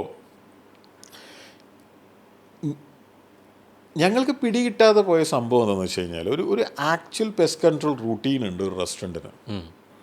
അത് ഞങ്ങളല്ല ഉണ്ടാക്കുന്നത്, ഒരു റെസ്റ്റോറൻറ്റും അല്ല ഉണ്ടാക്കുന്നത്. പെസ്റ്റ് കൺട്രോളിന് നമ്മൾ കോൺട്രാക്റ്റ് കൊടുക്കും. ഇവിടെ ഇഷ്ടംപോലെ പെസ്റ്റ് കൺട്രോൾ കമ്പനികളുണ്ട്. നിങ്ങൾ നാളെ നാളെ നടക്കില്ല, സൺഡേ അല്ലേ, മറ്റന്നാൾ വർക്കിംഗ് അവേഴ്സിൽ ഏതെങ്കിലും ഒരു പെസ്റ്റ് കൺട്രോൾ കമ്പനിയിൽ വിളിക്കാം. നമ്പർ ഞാൻ തരാം, 10-15 നമ്പർ തരാം. ഏതെങ്കിലും റാൻഡമായിട്ട് ആരെങ്കിലും വിളിക്കുക, എന്നിട്ട് പറ എനിക്കൊരു റെസ്റ്റോറൻറ്റ് ഉണ്ട്, കാക്കനാടാണ് അല്ലെങ്കിൽ തോപ്പുംപടിയാണ്, എവിടെയോ ആണ്, 2000 സ്ക്വയർ ഫീറ്റ് ആണ്, നിങ്ങൾക്ക് പെസ്റ്റ് കൺട്രോൾ ചെയ്യാൻ പറ്റുമോ, പിന്നെ ഒരു കൊട്ടേഷൻ തരുമോ. അവർ ലിസ്റ്റ് ചെയ്ത് തരും. അതായത് എനിക്ക് വീക്ക്ലി ഇങ്ങനെ പേയ്മെൻറ്റ് വേണം, ഞങ്ങൾ ഇന്ന ദിവസമാണ് ഇത് ചെയ്യുക. ഈ പെസ്റ്റ് കൺട്രോൾ കോൺട്രാക്റ്റ് എന്നൊക്കെ പറയുന്നത് വളരെ നോർമലായിട്ടുള്ള സംഭവമാണ്. ഇതൊരു ആനുവൽ മെയിൻ്റനൻസ് കോൺട്രാക്റ്റ് നമ്മൾ പലതിനും സൈൻ ചെയ്യില്ലേ. പക്ഷേ അത് ഭയങ്കര എക്സ്പെൻസീവ് ആണെന്നുള്ള രീതിയിലേക്ക് തന്നെ വിശേഷിപ്പിക്കുന്നുണ്ട്. പെസ്റ്റ് കൺട്രോൾ എക്സ്പെൻസീവ് അല്ല. പക്ഷേ ആ വീഡിയോയിൽ തന്നെ യൂഷ്വൽ പെസ്റ്റ് കൺട്രോൾ പക്ഷേ അതിലേക്ക് എന്തുകൊണ്ടാണ് അങ്ങനെ വിശേഷിപ്പിക്കുന്നത്? ഏകദേശം ഒരു ഡെയിലി ഒരു $5,000 പറഞ്ഞു വരുന്നത്. ഞങ്ങൾക്ക് ഭയങ്കര തിരക്കുണ്ടോ? ഇല്ല ഞാൻ ആ പറഞ്ഞ പോയിന്റ് വന്ന കഴിഞ്ഞപ്പോൾ ഞാൻ ചോദിച്ചതാണ്. ഓക്കെ അല്ല, ഞാൻ ആദ്യം പറഞ്ഞപ്പോൾ നോർമലാന്ന് പറഞ്ഞു കഴിഞ്ഞപ്പോൾ ഞാൻ അതിലേക്ക് ചോദിച്ചു എന്നേ ഉള്ളൂ. കംപ്ലീറ്റ് ചെയ്യാം. അപ്പോൾ ഒരു യൂഷ്വൽ പെസ്റ്റ് കൺട്രോൾ തീരെ എക്സ്പെൻസീവ് അല്ല. ഓക്കെ, അത് നല്ലൊരു കമ്പനി ആണെങ്കിൽ തന്നെ 10,000 രൂപയുടെയൊക്കെ താഴെയോ അല്ലെങ്കിൽ ആ റേഞ്ചിലൊക്കെ ആയിരിക്കും. ഇതിനകത്ത് കുറേ ഫാക്ടേഴ്സ് ഉണ്ട്. റോഡൻസ് ഉണ്ട്, ഫ്ലൈസ് ഉണ്ട്, അങ്ങനെ കുറേ ഉണ്ട്. അപ്പോൾ അവരവിടെ വന്ന് അസസ് ചെയ്യും. എന്നിട്ട് അവർ നോക്കിയിട്ട് വേണ്ട എന്താ ചെയ്യും. ഈ യൂഷ്വൽ പെസ്റ്റ് കൺട്രോൾ റെസ്റ്റോറൻറ്റ് തുടങ്ങിയ കാലം മുതൽ എല്ലാ കാലത്തും ഉണ്ടായിരുന്നു. പക്ഷേ എന്ത് സംഭവിച്ചെന്ന് വെച്ച് കഴിഞ്ഞാൽ, നമ്മൾ തൃപ്പൂണിത്തുറ റെസ്റ്റോറൻറ്റ് ഓപ്പൺ ചെയ്ത സമയത്ത് നമ്മുടെ ഈ ഇൻഫെസ്റ്റേഷൻ ഒരിക്കലും കൺട്രോൾ ചെയ്യാൻ പറ്റാത്തതിൻ്റെ അപ്പുറത്തായി. പല ദിവസങ്ങളിലും നമ്മൾ കൊല്ലുന്ന ഈച്ചകളുടെ എണ്ണം ഭീകരമാണ്. പക്ഷേ പുറത്തുനിന്ന് വരുന്നതിൻ്റെ എണ്ണം അതിലും ഭീകരമാണ്. പിടികിട്ടിയോ? എക്സ്പെക്ട് ചെയ്തതിനേക്കാളും ഭയങ്കരമായിട്ട് എക്സ്പെക്റ്റേഷൻ എന്ന് പറഞ്ഞാൽ ഞങ്ങളുടെ അല്ല, പെസ്റ്റ് കൺട്രോൾ ചെയ്യുന്ന കമ്പനിയുടെ അല്ലേ. അപ്പം ഇതൊരു പിടിയും കിട്ടിയില്ല. ഇതെന്താ ഇങ്ങനെ സംഭവിക്കും? അവർക്കും മനസ്സിലായില്ല, ഞങ്ങൾക്ക് മനസ്സിലായില്ല. ആദ്യമൊക്കെ പിന്നെ നമ്മൾ ഇതെന്തോ നിങ്ങളിങ്ങനെ അപ്പം നമ്മളെന്താ വിചാരിക്കുക, ഇവരുടെ പണി മര്യാദ ചെയ്യുന്നില്ല എന്നല്ലേ യൂഷ്വലി സാധാരണ ഒരു റെസ്റ്റോറൻറ്റ് മാനേജർ വിചാരിക്കുക. അല്ലായിരുന്നു. പിന്നെ ചുറ്റും കാര്യങ്ങളൊക്കെ അന്വേഷിച്ചപ്പോഴാണ് കാര്യം പിടികിട്ടിയത്. ഇതെങ്ങനെയല്ലാന്ന്. അപ്പോൾ സാധാരണ ചെയ്യുന്നത് ചെയ്താൽ പോരാ. പിന്നെ ഹെവി ആയിട്ടുള്ള കെമിക്കൽ ഉപയോഗിച്ചിട്ട് പെസ്റ്റ് കൺട്രോൾ ചെയ്യാൻ പറ്റില്ല. കാരണം ഇതൊരു തുണിക്കടയോ ഒരു ഇലക്ട്രോണിക് ഷോറൂമോ അല്ല, ഇത് ഭക്ഷണം കൊടുക്കുന്ന സ്ഥലമാണ് അല്ലേ. അപ്പോൾ അത് കൺസിഡർ ചെയ്യണ്ടേ. അങ്ങനെയാണ് അങ്ങനത്തെ ആൾക്കാർ അതിനകത്ത് ഇൻവോൾവ് ചെയ്യിക്കുന്നത്. ഇൻവോൾവ് ചെയ്യിച്ച ആൾക്കാരെന്ന് പറയുന്നത് ഇന്ന് ഇന്ത്യ മുഴുവൻ അറിയപ്പെടുന്ന കൈൻഡ് ഓഫ് ആൾക്കാരാണ്. ഓക്കെ. അപ്പോൾ അവർ തന്നെ നേരിട്ട് കാര്യങ്ങൾ ചെയ്യുന്നു. അന്ന് ഹരിയാണ് ഉണ്ടായിരുന്നത്, അതായത് ഇതിന് ഇൻചാർജായിട്ട്. ഇതിന് വേണ്ടി ഒരാളുണ്ടായിരുന്നു, ഓക്കെ, അത്യാവശ്യം നല്ല പേ ഉള്ള ഒരാളുണ്ടായിരുന്നു. അപ്പം ഇദ്ദേഹം അതിലൊരുപാട് ഹാർഡ് വർക്ക് ചെയ്തിട്ട് ആ പ്രശ്നം സോൾവ് ചെയ്തു. ഓക്കെ. എടപ്പള്ളി റെസ്റ്റോറൻറ്റ് തുറക്കുന്ന സമയത്ത് നമ്മളിത് എക്സ്പെക്റ്റ് ചെയ്തില്ല. കാരണം ഈ ഒരു പെർട്ടിക്കുലർ സിറ്റുവേഷൻ എടപ്പള്ളിയിൽ റിപ്പീറ്റ് ചെയ്യുന്നത് നമ്മളൊരിക്കലും വിചാരിച്ചില്ല. കാരണം ഈ എടപ്പള്ളി തോട് എന്ന് പറയുന്നത്, നിങ്ങൾ നാളെ അല്ലെങ്കിൽ എപ്പോഴെങ്കിലും പകൽ റെസ്റ്റോറൻറ്റിൽ വന്നാൽ, ഞങ്ങളുടെ റെസ്റ്റോറൻറ്റ് ഒരു പ്രൈവറ്റ് റോഡാണ്. അപ്പോൾ ഈ തോടിലേക്കുള്ള എൻട്രൻസ് വലിയൊരു, നമുക്ക് നോക്കിയാൽ കാണാൻ പറ്റാത്തത്ര ഹൈറ്റിലുള്ള ഒരു ഇത് വെച്ച് മറച്ചിരിക്കുകയാണ്. അപ്പോൾ ഇതിനകത്ത് എന്താ ഉള്ളതെന്നോ എങ്ങനെയാണെന്നുള്ളത് പുറത്തുനിന്ന് ഒരാൾക്ക് കാണാൻ പറ്റില്ല. ഒരു ഡ്രോണൊക്കെ വേണ്ടി വരും. ഞങ്ങൾക്കറിയില്ല, ഞങ്ങളൊരിക്കലും എക്സ്പെക്റ്റ് ചെയ്തിട്ടുമില്ല. സാധാരണ ഒരു റെസ്റ്റോറൻറ്റിൽ ഉള്ളതിനേക്കാളും കൂടുതൽ ഈ സംഭവം ഇവിടെ ഇനീഷ്യലി ഉണ്ടായിരുന്നു. തൃപ്പൂണിത്തുറയിലുള്ളതിൻ്റെ 4 അയലത്തുണ്ടായിരുന്നില്ല. എഗെയിൻ നിങ്ങളിത് ഡേറ്റ്സ് വെച്ചിട്ട് വീഡിയോ നോക്കുകയാണെങ്കിൽ, നിങ്ങൾക്ക് സമയം ഉണ്ടാവുമെന്ന് അറിയില്ല, ഇതൊക്കെ മെനക്കെട്ട പരിപാടിയാണ്. നോക്കുകയാണെങ്കിൽ ഈ 2 റെസ്റ്റോറൻറ്റിൽ ഈച്ച ഉണ്ടെന്ന് ആദ്യം പറഞ്ഞ് ഞാനാണ്, ഉറപ്പായിട്ട് ഞാനാണ്. എന്തിന്? തൃപ്പൂണിത്തുറ റെസ്റ്റോറൻറ്റിൽ ആ മൂലക്കുള്ള ടേബിളിൽ ഇരിക്കരുതെന്ന് ഞാൻ കസ്റ്റമേഴ്സിനോട് പേഴ്സണലി എത്ര തവണ പറഞ്ഞിട്ടുണ്ട്. ഇവിടെ ഭയങ്കര ഈച്ചയാണ്. അപ്പോൾ അവർ എന്താ പോകാതെ. അപ്പോൾ ഞാൻ പറഞ്ഞു ഇതിങ്ങനെയാണ്, എന്താ ചെയ്യാന്ന് അറിയില്ല. അന്ന് എന്താ ചെയ്യാന്ന് അറിയില്ല എന്ന് പറഞ്ഞില്ലേ, സത്യമായിരുന്നു. എന്താ ചെയ്യില്ലെന്ന് അറിയില്ലായിരുന്നു. കമ്പനികൾ എല്ലാം സജസ്റ്റ് ചെയ്തുകൊണ്ട് ഹെവി കെമിക്കൽസാണ്, പക്ഷെ അത് എത്തിക്കലാണെന്ന് എനിക്ക് തോന്നിയില്ല. നിങ്ങൾക്ക് ഈച്ചേനെ കൊല്ലാനുള്ള പല സാധനങ്ങളും നിസ്സാര വിലയ്ക്ക് ആമസോണിൽ കിട്ടും. നിസ്സാര വില എന്ന് പറഞ്ഞു കഴിഞ്ഞാൽ വളരെ നിസ്സാര വിലയ്ക്ക്. പക്ഷെ ദൂഷ്യം ചെയ്യുമെന്ന് വെച്ചാൽ ഈച്ച മരിക്കും, ഈച്ച കൊല്ലപ്പെടും, പക്ഷെ ഭക്ഷണമല്ലേ. അപ്പോൾ നമ്മൾ ശ്രമിച്ചത് ഒരു ഇമ്മീഡിയറ്റായിട്ട് ഇതിനെല്ലാം കൊല്ലാനല്ല. നമ്മൾ ശ്രമിച്ച ഇത്രയേ ഉള്ളൂ, ഒരു ലോങ് ടേം സൊല്യൂഷൻ വേണ്ടേ. അടുത്ത കൊല്ലവും മഴ പെയ്യും അല്ലേ, പെർമനന്റ് സൊല്യൂഷൻ എന്നുള്ള രീതിയിൽ. നമ്മൾ ഈ റെസ്റ്റോറൻറ്റ് ഒരു മാസത്തേക്ക് തുടങ്ങിയല്ലോ. ഇപ്പോൾ ഈ തൃപ്പൂണിത്തുറയുടെ കേസിലാണെങ്കിൽ അതിൻ്റെ പുറകിലുള്ള അബാൻഡൻഡ് ആയിട്ടുള്ള സ്പേസ് അത് ഏത് കാലത്ത് അവർ പൊളിച്ചു മാറ്റും നമുക്കറിയില്ലല്ലോ. അതങ്ങനെ തന്നെ കിടക്കുകയല്ലേ. കഴിഞ്ഞ തവണ ഞാൻ അവിടെ പോയപ്പോൾ അതങ്ങനെ തന്നെ കിടക്കുകയാണ്, എത്രയോ കാലമായിട്ട് കിടക്കുകയാണ്. നമ്മുടെ കൺട്രോളിലല്ല. അപ്പോൾ ഇതും നമ്മുടെ കൺട്രോൾ, എടപ്പള്ളിയിലെ ഈ സംഭവം നമ്മുടെ കൺട്രോളിലല്ല. നമുക്ക് ലോങ് ടേം സൊല്യൂഷനാണ് വേണ്ടത്. നമ്മളത് ഓൾമോസ്റ്റ് അച്ചീവ് ചെയ്ത് കഴിഞ്ഞു. അപ്പം ഇനി അതിനുള്ള സാധ്യത ഇല്ല എന്നിലേക്കാണോ എത്തുന്നത്? ഒരു ഈച്ച അതിനകത്ത് വരൂല എന്ന് എനിക്ക് എങ്ങനെ ഗ്യാരണ്ടി പറയാൻ പറ്റും? ഓക്കെ, പിന്നെ എന്തുകൊണ്ടാണത് അത്തരം വീഡിയോ വന്നു കഴിഞ്ഞപ്പോൾ അതിനോട്? ഈ വീഡിയോ ഞാൻ കണ്ടിട്ടില്ല. ഒന്നുകിൽ ഈ വീഡിയോ ഷൂട്ട് ചെയ്തത് വളരെ ആഴ്ചകൾക്ക് മുമ്പായിരിക്കും. ഓക്കെ, അതായത് ഈ ആക്ച്വൽ പ്രശ്നത്തിനെ ഞങ്ങൾ ടാക്കിൾ ചെയ്തുകൊണ്ടിരുന്നൊരു കാലത്തായിരിക്കും. അല്ലെങ്കിൽ ഇപ്പം ഈ ഫ്ലാറ്റ് ഇവിടെ ഇപ്പം ഈച്ചയില്ലല്ലോ, നാളെ ഇവിടെ ഈച്ച ഉണ്ടാവില്ല എനിക്ക് ഉറപ്പിക്കാൻ പറ്റുമോ? നിങ്ങൾക്ക് ഉറപ്പിക്കാൻ പറ്റും? അതായത് നമ്മൾ സംസാരിച്ചു വന്ന കാര്യം നമുക്കറിയില്ല. അല്ല, ഈച്ചയുടെ കാര്യത്തിൽ അവിടെ ഈച്ച ഇല്ല എന്ന് ഞാൻ ആരോടും പറഞ്ഞിട്ടില്ല. ഞാൻ പറയുന്നതെന്ന് വെച്ച് കഴിഞ്ഞാൽ, നിങ്ങൾ നാളെ അവിടെ പോയാൽ നിങ്ങൾക്ക് ഏതൊരു സാധാരണ കൊച്ചിയിലെ ഒരു ബിൽഡിങ്ങിൽ കാണുന്നതിൽ കൂടുതൽ കാണാൻ പറ്റുമെന്ന് എനിക്ക് തോന്നുന്നില്ല. കാരണം ഈ കഴിഞ്ഞ ആഴ്ച എല്ലാ ദിവസവും ഞാനുണ്ടായിരുന്നു. പക്ഷെ നമ്മൾ ഈ വിഷയം സംസാരിച്ച് തുടങ്ങിയ സമയത്ത് എൻ്റെ അടുത്ത് പറഞ്ഞു തുടങ്ങിയത് തന്നെ അങ്ങനെയാണ്. എന്ത്? അവിടെ വന്ന് നോക്കൂ, ഈച്ചനെ കാണാൻ പറ്റുന്നത് കണ്ടുപിടിക്കൂ എന്നാണ് പറഞ്ഞത്. അപ്പോൾ പക്ഷെ ഇപ്പം അത് പറയുന്ന ആ സ്റ്റേറ്റ്മെന്റിൽ മാറ്റമുണ്ട്. കാരണം കൊച്ചിയിൽ കാണാൻ പറ്റുന്ന ഈച്ചയുടെ ക്രമാതീതമായിട്ടുള്ള കണക്കിനേക്കാൾ കൂടുതൽ കാണാൻ പറ്റുമോ എന്നുള്ള രീതിയിലേക്ക് എത്തിയില്ല അത്. ഒരു സെക്കൻഡ്, കണ്ടുപിടിക്കൂ എന്ന് പറഞ്ഞത് നിങ്ങൾക്ക് കണ്ടുപിടിക്കാൻ പറ്റൂല എന്നുള്ള അർത്ഥത്തിലല്ല. നിങ്ങളത് കണ്ടുപിടിക്കുകയാണെങ്കിൽ എനിക്ക് അതിനും കൂടെ സൊല്യൂഷൻ ഉണ്ടാക്കാൻ മെനക്കെടാമെന്നാണ്. ഞാൻ നോക്കിയിട്ട് ഈ കഴിഞ്ഞ ഒരാഴ്ച ഇങ്ങനത്തെ ഒരു പ്രശ്നം കണ്ടില്ല. ഓക്കെ, അങ്ങനെ ഇതൊക്കെ ഹെൽപ്പാണ്. ഓക്കെ, ശരിക്കും കസ്റ്റമേഴ്സ് ശരിക്കും സജഷൻസ് പറയുന്നത് ഒരു തരത്തിൽ നമുക്കതൊരു ഗുണം ചെയ്യല്ലേ ചെയ്യും? ഒരു തരത്തിലോ അല്ല, എല്ലാ തരത്തിലും ശരിക്കും ആ രീതിയിൽ തന്നെ അത് ഉൾക്കൊണ്ടു പോകും. എൻ്റെ റെസ്റ്റോറൻറ്റിൽ ആദ്യം മുതൽ വന്നിട്ടുള്ള ആൾക്കാരെ എടുത്താൽ എത്ര പേരുണ്ടെന്ന് എനിക്ക് അറിയൊന്നുമില്ല. അതായത് ആദ്യ സമയം മുതൽ, ഒന്നാമത്തെ ദിവസം മുതൽ, അതായത് ആരോടും പറയാതെ ഇനാഗുറേറ്റ് ചെയ്ത റെസ്റ്റോറൻ്റാണ്. അതിൻ്റെ അന്ന് ലഞ്ച് ടൈമിൽ പോലും ആ സീറ്റ് മുഴുവൻ ഫുള്ളായിരുന്നു. ആര് പറഞ്ഞിട്ട് വന്നതാണെന്നോ എന്തിനു വന്നതാണെന്നോ ആദ്യം വന്ന കസ്റ്റമറായിരുന്നു എൻ്റെ ഉദ്ഘാടകൻ അല്ലേ? അങ്ങനത്തെ ഒരു കോൺസെപ്റ്റിലാണ്. അപ്പോൾ എന്ത് സംഭവിച്ചതെന്ന് എനിക്കറിയാൻ പാടില്ല. ഈ സക്സസ് എന്ന് പറയുന്നത് എങ്ങനെ ഉണ്ടായെന്ന് എനിക്കറിയാൻ പാടില്ല. ഇതിൽ നമുക്ക് ഭീകരമായ നാണക്കേട് ഉണ്ടാക്കുന്ന കസ്റ്റമർ ഫീഡ്ബാക്ക്, അതായത് കസ്റ്റമർ നാണക്കേട് ഉണ്ടാക്കാൻ വേണ്ടി ഫീഡ്ബാക്ക് തന്നു എന്നല്ല, മനുഷ്യൻ എന്നുള്ള നിലയിൽ ഇത് കേൾക്കുമ്പോൾ ദൈവമേ എന്ന് തോന്നുന്ന ഫീഡ്ബാക്ക്. പക്ഷേ അത് ഒരു ഉദാഹരണം പറയാം. അബുദാബിയിൽ നിന്ന് എൻ്റെ ഫ്രണ്ട്, ഒരു പെൺകുട്ടി, അയാൾ റെസ്റ്റോറൻറ്റിൽ വരുന്നു. റെസ്റ്റോറൻറ്റിൽ വന്നിട്ട് ഭക്ഷണം കഴിച്ചിട്ട്, അപ്പം ഞാൻ കൊച്ചിയിലില്ല, ഇവർ വരുന്നത് എനിക്കറിയില്ല, ഞാൻ വീട്ടിലോ എവിടെയോ ആണ്, നാട്ടിലോ മറ്റോ ആണ്.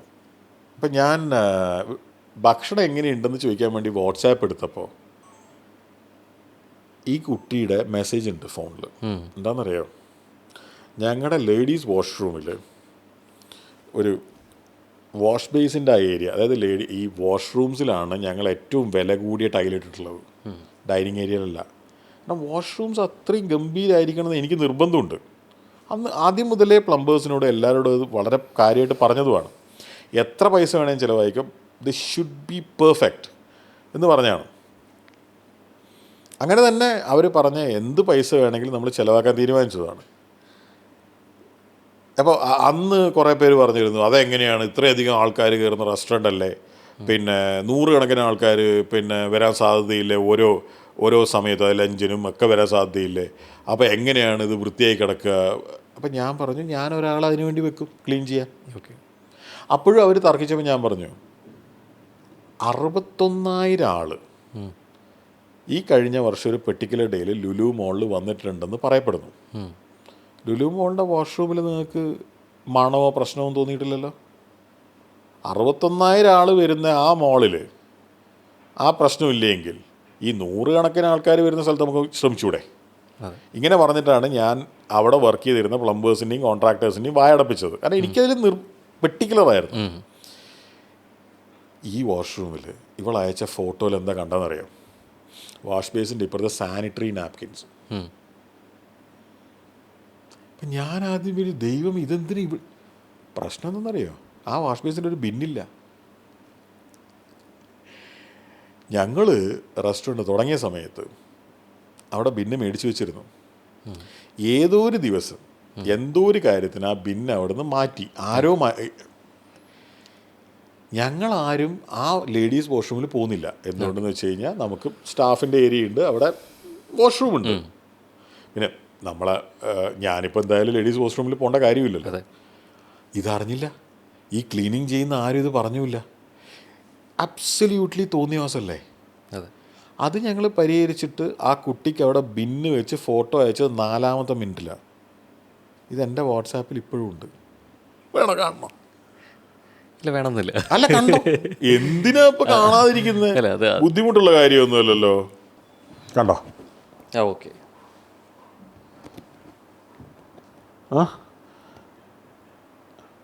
ബിന്ന് വെച്ചിട്ടുള്ള ഫോട്ടോയാണ് തിരിച്ചയച്ചു കൊടുത്തത്.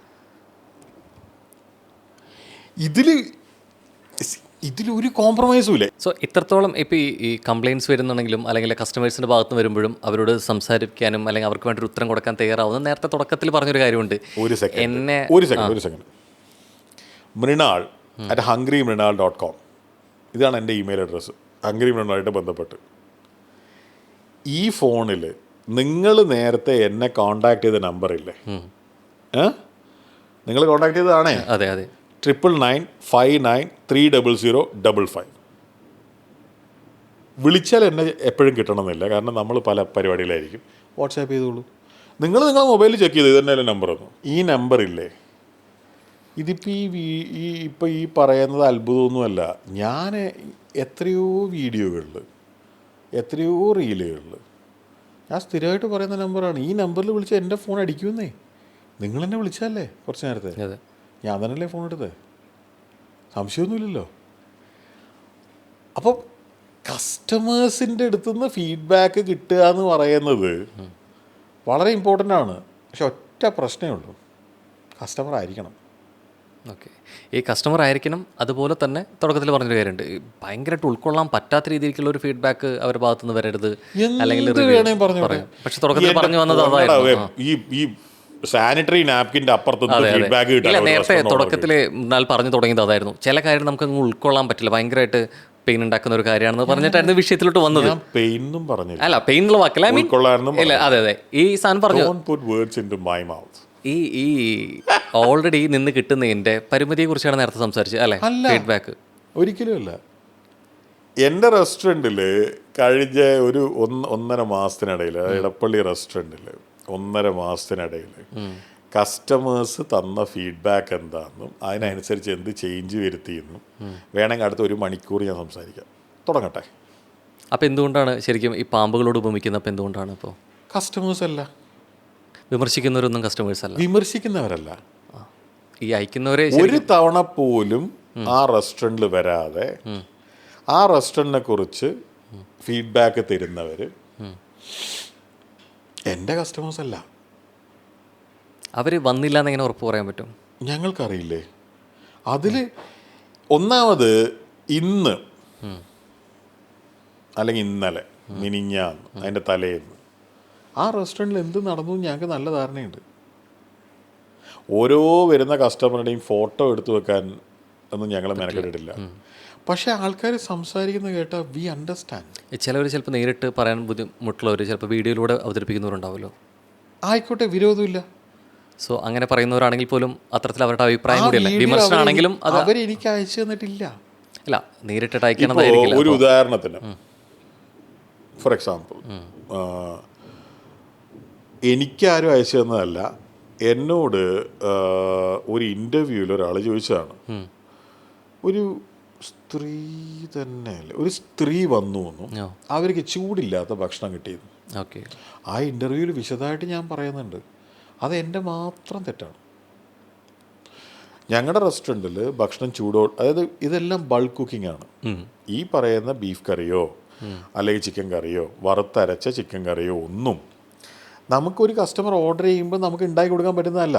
അതെല്ലാം നമ്മൾ ഒരുമിച്ച് കുക്ക് ചെയ്തിട്ട് ബേൻ മേരി എന്ന് പറയുന്ന ഒരു സാധനമുണ്ട്. അത് 65 ഡിഗ്രീസിൽ കൂടുതൽ ടെമ്പറേച്ചറിൽ ഫുഡ് സ്റ്റോർ ചെയ്യാനുള്ളൊരു സാധനമാണ്. എൻ്റെ റെസ്റ്റോറൻറ്റിൽ വന്നാൽ നിങ്ങൾ അതാണ് ഫ്രണ്ടിൽ നിരയായിട്ട് കാണുക. എടപ്പള്ളിയിലും അതെ, തൃപ്പൂണിത്തുറയിലും അതെ. ഇത് ഞാൻ കണ്ടുപിടിച്ചതോ അല്ലെങ്കിൽ ഞാനായിട്ട് ഈ കേരളത്തിൽ അവതരിപ്പിച്ചതോ ഒന്നുമല്ല. ഇത് വളരെ കോമൺ ആയിട്ട് ഉപയോഗിക്കുന്നതാണ്.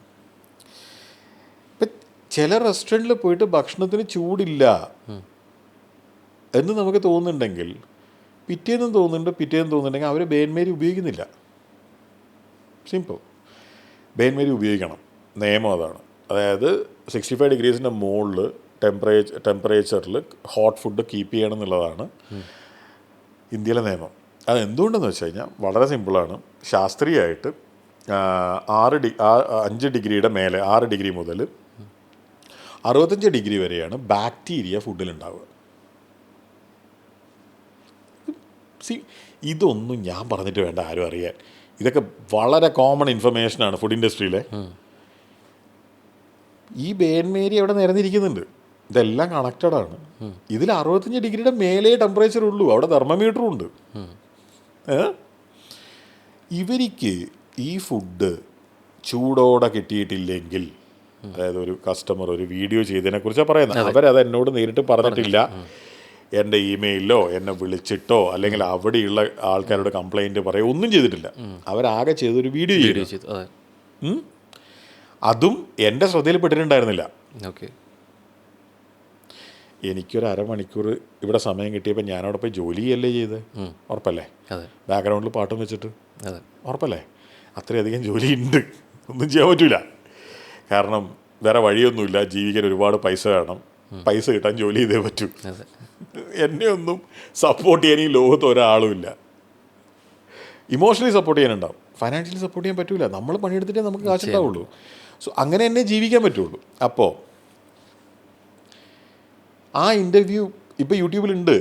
ഞാൻ അതിനകത്ത് പറയുന്ന ഇതാണ്, എൻ്റെ തെറ്റാണ്. അതായത് സംഭവിക്കാൻ 90% സാധ്യത. അതിൽ ഞാൻ ചോദിക്കുന്നുണ്ട്, ഈ ഫുഡ് എന്താണ്? അപ്പോൾ ഇൻ്റർവ്യൂ ചെയ്യുന്ന ആൾ പറഞ്ഞു തന്നു, ഒന്ന് ബിരിയാണി, ഒന്ന് മീൽസ് പോലത്തെ എന്തോ സാധനമാണ്. ഞാൻ ചോദിക്കുന്നുണ്ട് ഏത് റെസ്റ്റോറൻ്റാണ്. അപ്പോൾ അത് അയാൾക്ക് അറിയില്ല. അയാൾക്ക് ഒരു കാര്യം അറിയാം, 1 മണിയാണ്. 1 മണി ഇറലവൻ്റാണ്. അതായത് നമുക്കൊരു തെറ്റിദ്ധാരണയുണ്ട്, 1 മണിക്ക് ചോറും ബിരിയാണിയൊക്കെ ഉണ്ടാവുന്ന സമയമല്ലേ അപ്പോൾ ചൂട് വേണ്ടതെന്ന്. ഞങ്ങളുടെ പോലത്തെ റെസ്റ്റോറൻറ്റിൽ 24 മണിക്കൂറും ഫുഡിന് ചൂടുണ്ടാവും. ചൂട് വേണ്ട ഫുഡിന്. ഐസ്ക്രീമിന് ചൂടുണ്ടാവില്ല കേട്ടോ. ചൂട് വേണ്ട ഫുഡിന് ചൂടുണ്ടാവും. എന്തുകൊണ്ടെന്ന് വെച്ചാൽ ഈ ബേൻമേരിയിലാണ് ഇത് കീപ്പ് ചെയ്യുന്നത്. ഒരു തവണയല്ല പ്രൊഡക്ഷൻ, മൾട്ടിപ്പിൾ പ്രൊഡക്ഷനാണ്. ഇടയ്ക്കിടയ്ക്ക് ഫുഡ് പ്രൊഡ്യൂസ് ചെയ്യുന്നുണ്ട്. ഒരു ചെമ്പ് ബിരിയാണി പെട്ടെന്ന് തീരില്ല. അപ്പോൾ അടുത്ത ചെമ്പ് അങ്ങനെയല്ലേ സംഭവിക്കുന്നത്.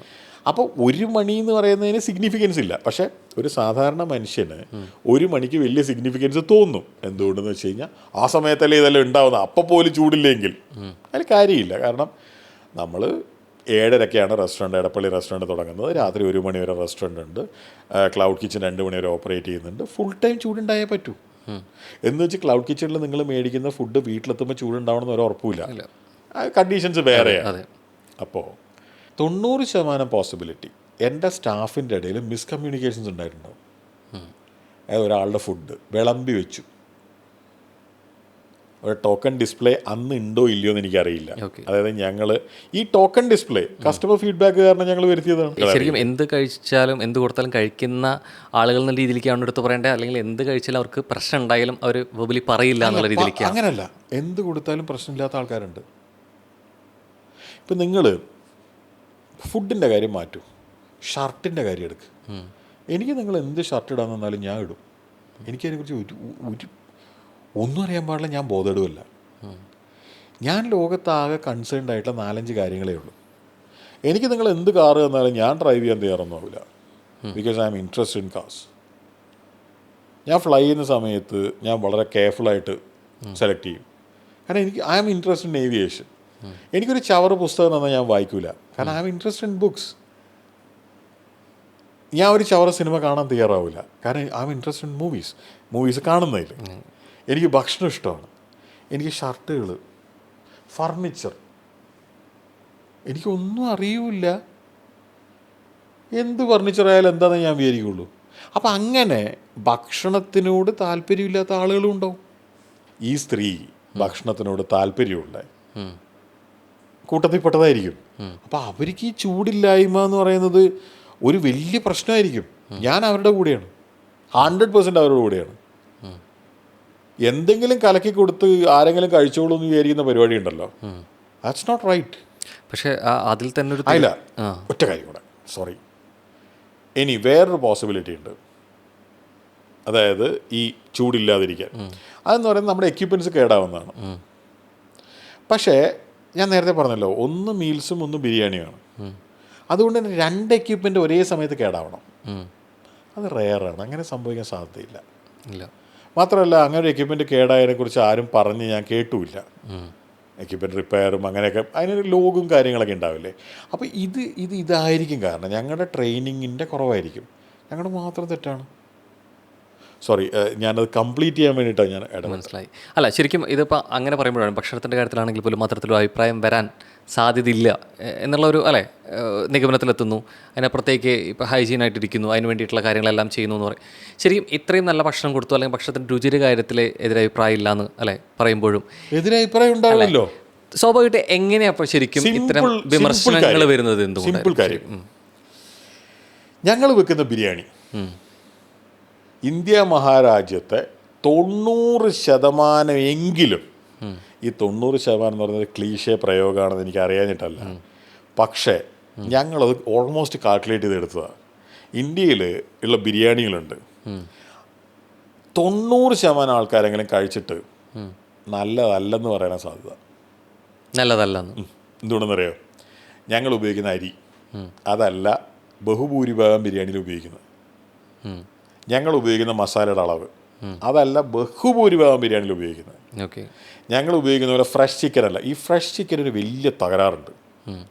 ഫ്രഷ് ചിക്കൻ ചില ദിവസങ്ങളിൽ വേണ്ടത്ര റെസ്റ്റ് ചെയ്തില്ലെങ്കിൽ, അതായത് ഇപ്പോൾ സമയം 11:45, 12 മണി, ഇപ്പോഴും നാളെ രാവിലെ 6 മണിക്കകത്തെ ബിരിയാണി പ്രൊഡക്ഷൻ്റെ കോഴിക്ക് ജീവനുണ്ട്. അത് കൊല്ലപ്പെടുക വെറും ഒരു 4 മണിക്കോ 4:30കോ 5 മണിക്കോ ആയിരിക്കും.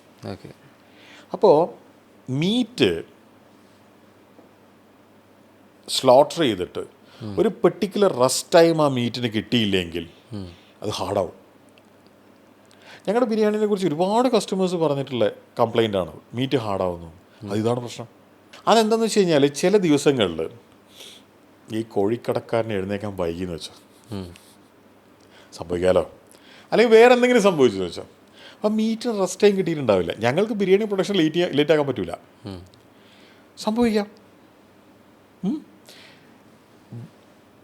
ബഹുഭൂരിഭാഗം ബിരിയാണി ഉണ്ടാക്കുന്ന കടകളും ഫ്രഷ് മീറ്റ് ഉപയോഗിക്കില്ല. ഞാൻ ഇവരെ ആരെയും കുരിശുമ തറക്കാൻ ആഹ്വാനം ചെയ്യുമൊന്നുമല്ല, ഇതാണ് ഇതിൻ്റെ സത്യം. ഇനി വേറെ കാര്യങ്ങളുണ്ട്. ഒരുപാട് പേർക്ക് നല്ല നെയ്യുടെ ടേസ്റ്റ് ഇഷ്ടമല്ല. അതായത് ഞാൻ ഇന്ത്യയുടെ പേഴ്സ്പെക്റ്റീവാണ് പറയുന്നത്. അവർക്ക് ഇഷ്ടം വേറെ പല ഓയിലുമാണ്. ആ ഓയിലിന് വില കുറവാണോ കൂടുതലാണോ അല്ലെങ്കിൽ ക്രൂഡ് ഓയിലാണ് എന്ന് പറഞ്ഞാൽ കളിയാക്കാൻ ഞാൻ താല്പര്യപ്പെടുന്നില്ല. ഓരോരോ ആൾക്കാരുടെ ഇഷ്ടമാണ്. നമ്മൾ തന്നെ കേട്ടിട്ടില്ലേ, ചേട്ടാ നിങ്ങളുടെ ബിരിയാണിയുടെ ക്വാണ്ടിറ്റി കുറവാണ്. അപ്പോൾ ചില ആൾക്കാരുടെ പ്രശ്നം ക്വാണ്ടിറ്റി ആയിരിക്കും. ഇന്നിപ്പോൾ ഒരാൾ എന്നോട് പറഞ്ഞു, ചേട്ടാ ഒരു വീഡിയോ ചെയ്യണം, 110 രൂപയ്ക്ക് അൺലിമിറ്റഡ് ബിരിയാണി കിട്ടുന്നുണ്ട്. ഞാൻ പറഞ്ഞു, മോനെ 110 രൂപയ്ക്ക് എങ്ങനെയാണ് അൺലിമിറ്റഡ് ബിരിയാണി ഉണ്ടാവുന്നതെന്ന് നീ ആലോചിച്ചിട്ടുണ്ടോ? ഈ കൈമ റൈസിൻ്റെ വിലയോ അല്ലെങ്കിൽ ബസ്മതി, ഞങ്ങൾ ബസ്മതി റൈസിൻ്റെ ബിരിയാണി സ്റ്റോപ്പ് ചെയ്തു. ബിക്കോസ് ഞങ്ങൾ മെനു ഭയങ്കരമായിട്ട് ട്രിം ചെയ്യുക, കാരണം പ്രൊഡക്ഷൻ ഹാൻഡിൽ ചെയ്യാൻ പറ്റുന്നില്ല. അപ്പോൾ മാക്സിമം നമ്പേഴ്സ് കുറയ്ക്കുകയാണ്. അതായത് ജ്യൂസിൻ്റെ എണ്ണം എല്ലാം കുറയ്ക്കുകയാണ്. പറ്റണ്ടേ, സ്പേസ് കൺസ്ട്രെയിൻഡ് അല്ലേ. അപ്പോൾ ബസ്മതി റൈസ് ഞങ്ങൾ അവസാനം വാങ്ങിച്ചത് എത്ര രൂപയ്ക്കാണ്? 170 ചില രൂപയ്ക്കാണ് ഒരു കിലോ. നിങ്ങൾ സൂപ്പർ മാർക്കറ്റിൽ പോയി ചോദിച്ചു കഴിഞ്ഞാൽ അതിൻ്റെ വില 200 രൂപയുടെ അടുത്തായിരിക്കും. കാരണം ഞങ്ങൾ ഹോൾസെയിൽ റേറ്റിലല്ലേ വാങ്ങിക്കുന്നത്. കൈമാരിയുടെ വില 150 രൂപയുടെ അടുത്താണ്. ഈ സാധനങ്ങൾക്ക് റേറ്റ് കൂടുന്നതിനനുസരിച്ചിട്ട് ശരിക്കും മെനു കൺട്രോൾ ചെയ്യാൻ പറ്റുന്നത് എങ്ങനെയാണ്? അതായത് ഭീകരമായിട്ടുള്ള നഷ്ടം സഹിച്ചിട്ടാണ് ലോകം മുഴുവൻ ഭീകരമായിട്ടുള്ള നഷ്ടം എന്ന് പറഞ്ഞാൽ ലാഭത്തിൽ ഉള്ള കുറവാവാം പല റെസ്റ്റോറൻറ്റുകളും ലോകത്തിൽ കഴിഞ്ഞ കുറച്ച് മാസങ്ങളായിട്ട് വർഷങ്ങളായിട്ട് ഓപ്പറേറ്റ് ചെയ്യുന്നത്. അത് യുക്രൈൻ്റെ യുദ്ധം തുടങ്ങിയത് മുതൽ തുടങ്ങിയ പരിപാടിയാണ്. നിങ്ങൾ ഈ ഇൻഫ്ലേഷൻ എന്ന് പറയുന്നത് പിണറായി വിജയൻ കാരണമാണ് കേരളത്തിൽ ഇൻഫ്ലേഷൻ, നരേന്ദ്രമോദി കാരണമാണ് ഇന്ത്യയിൽ ഇൻഫ്ലേഷൻ എന്നൊക്കെ നമുക്ക് വർത്തമാനം പറയുമ്പോൾ പറയാമെന്നല്ലാണ്ട് ലോകം മുഴുവൻ സാധനങ്ങളുടെ വില കൂടുക. അങ്ങനെയാണ് UAE എങ്ങനെയാണ് പൈസ കൂടുന്നത്? അവിടെ നരേന്ദ്രമോദി അല്ലല്ലോ. മലേഷ്യയിൽ എങ്ങനെയാണ് പൈസ കൂടുന്നത്? റെസ്റ്റോറൻറ്റുകൾ വളരെ വലിയ ഹ്യൂജ് പ്രഷറിലാണ് ക്വാണ്ടിറ്റി ബേസിൽ. ഞാൻ പറഞ്ഞു വന്നത് ബിരിയാണിയുടെ കാര്യമാണ്. ഒരുപാട് പേർക്ക് ഞങ്ങളുടെ ബിരിയാണി ഇഷ്ടപ്പെടാൻ ഒരു സാധ്യതയില്ല. എന്തുകൊണ്ടെന്ന് വെച്ചാൽ അവർ കഴിച്ച് ശീലിച്ച ബിരിയാണിയേ അല്ലത്.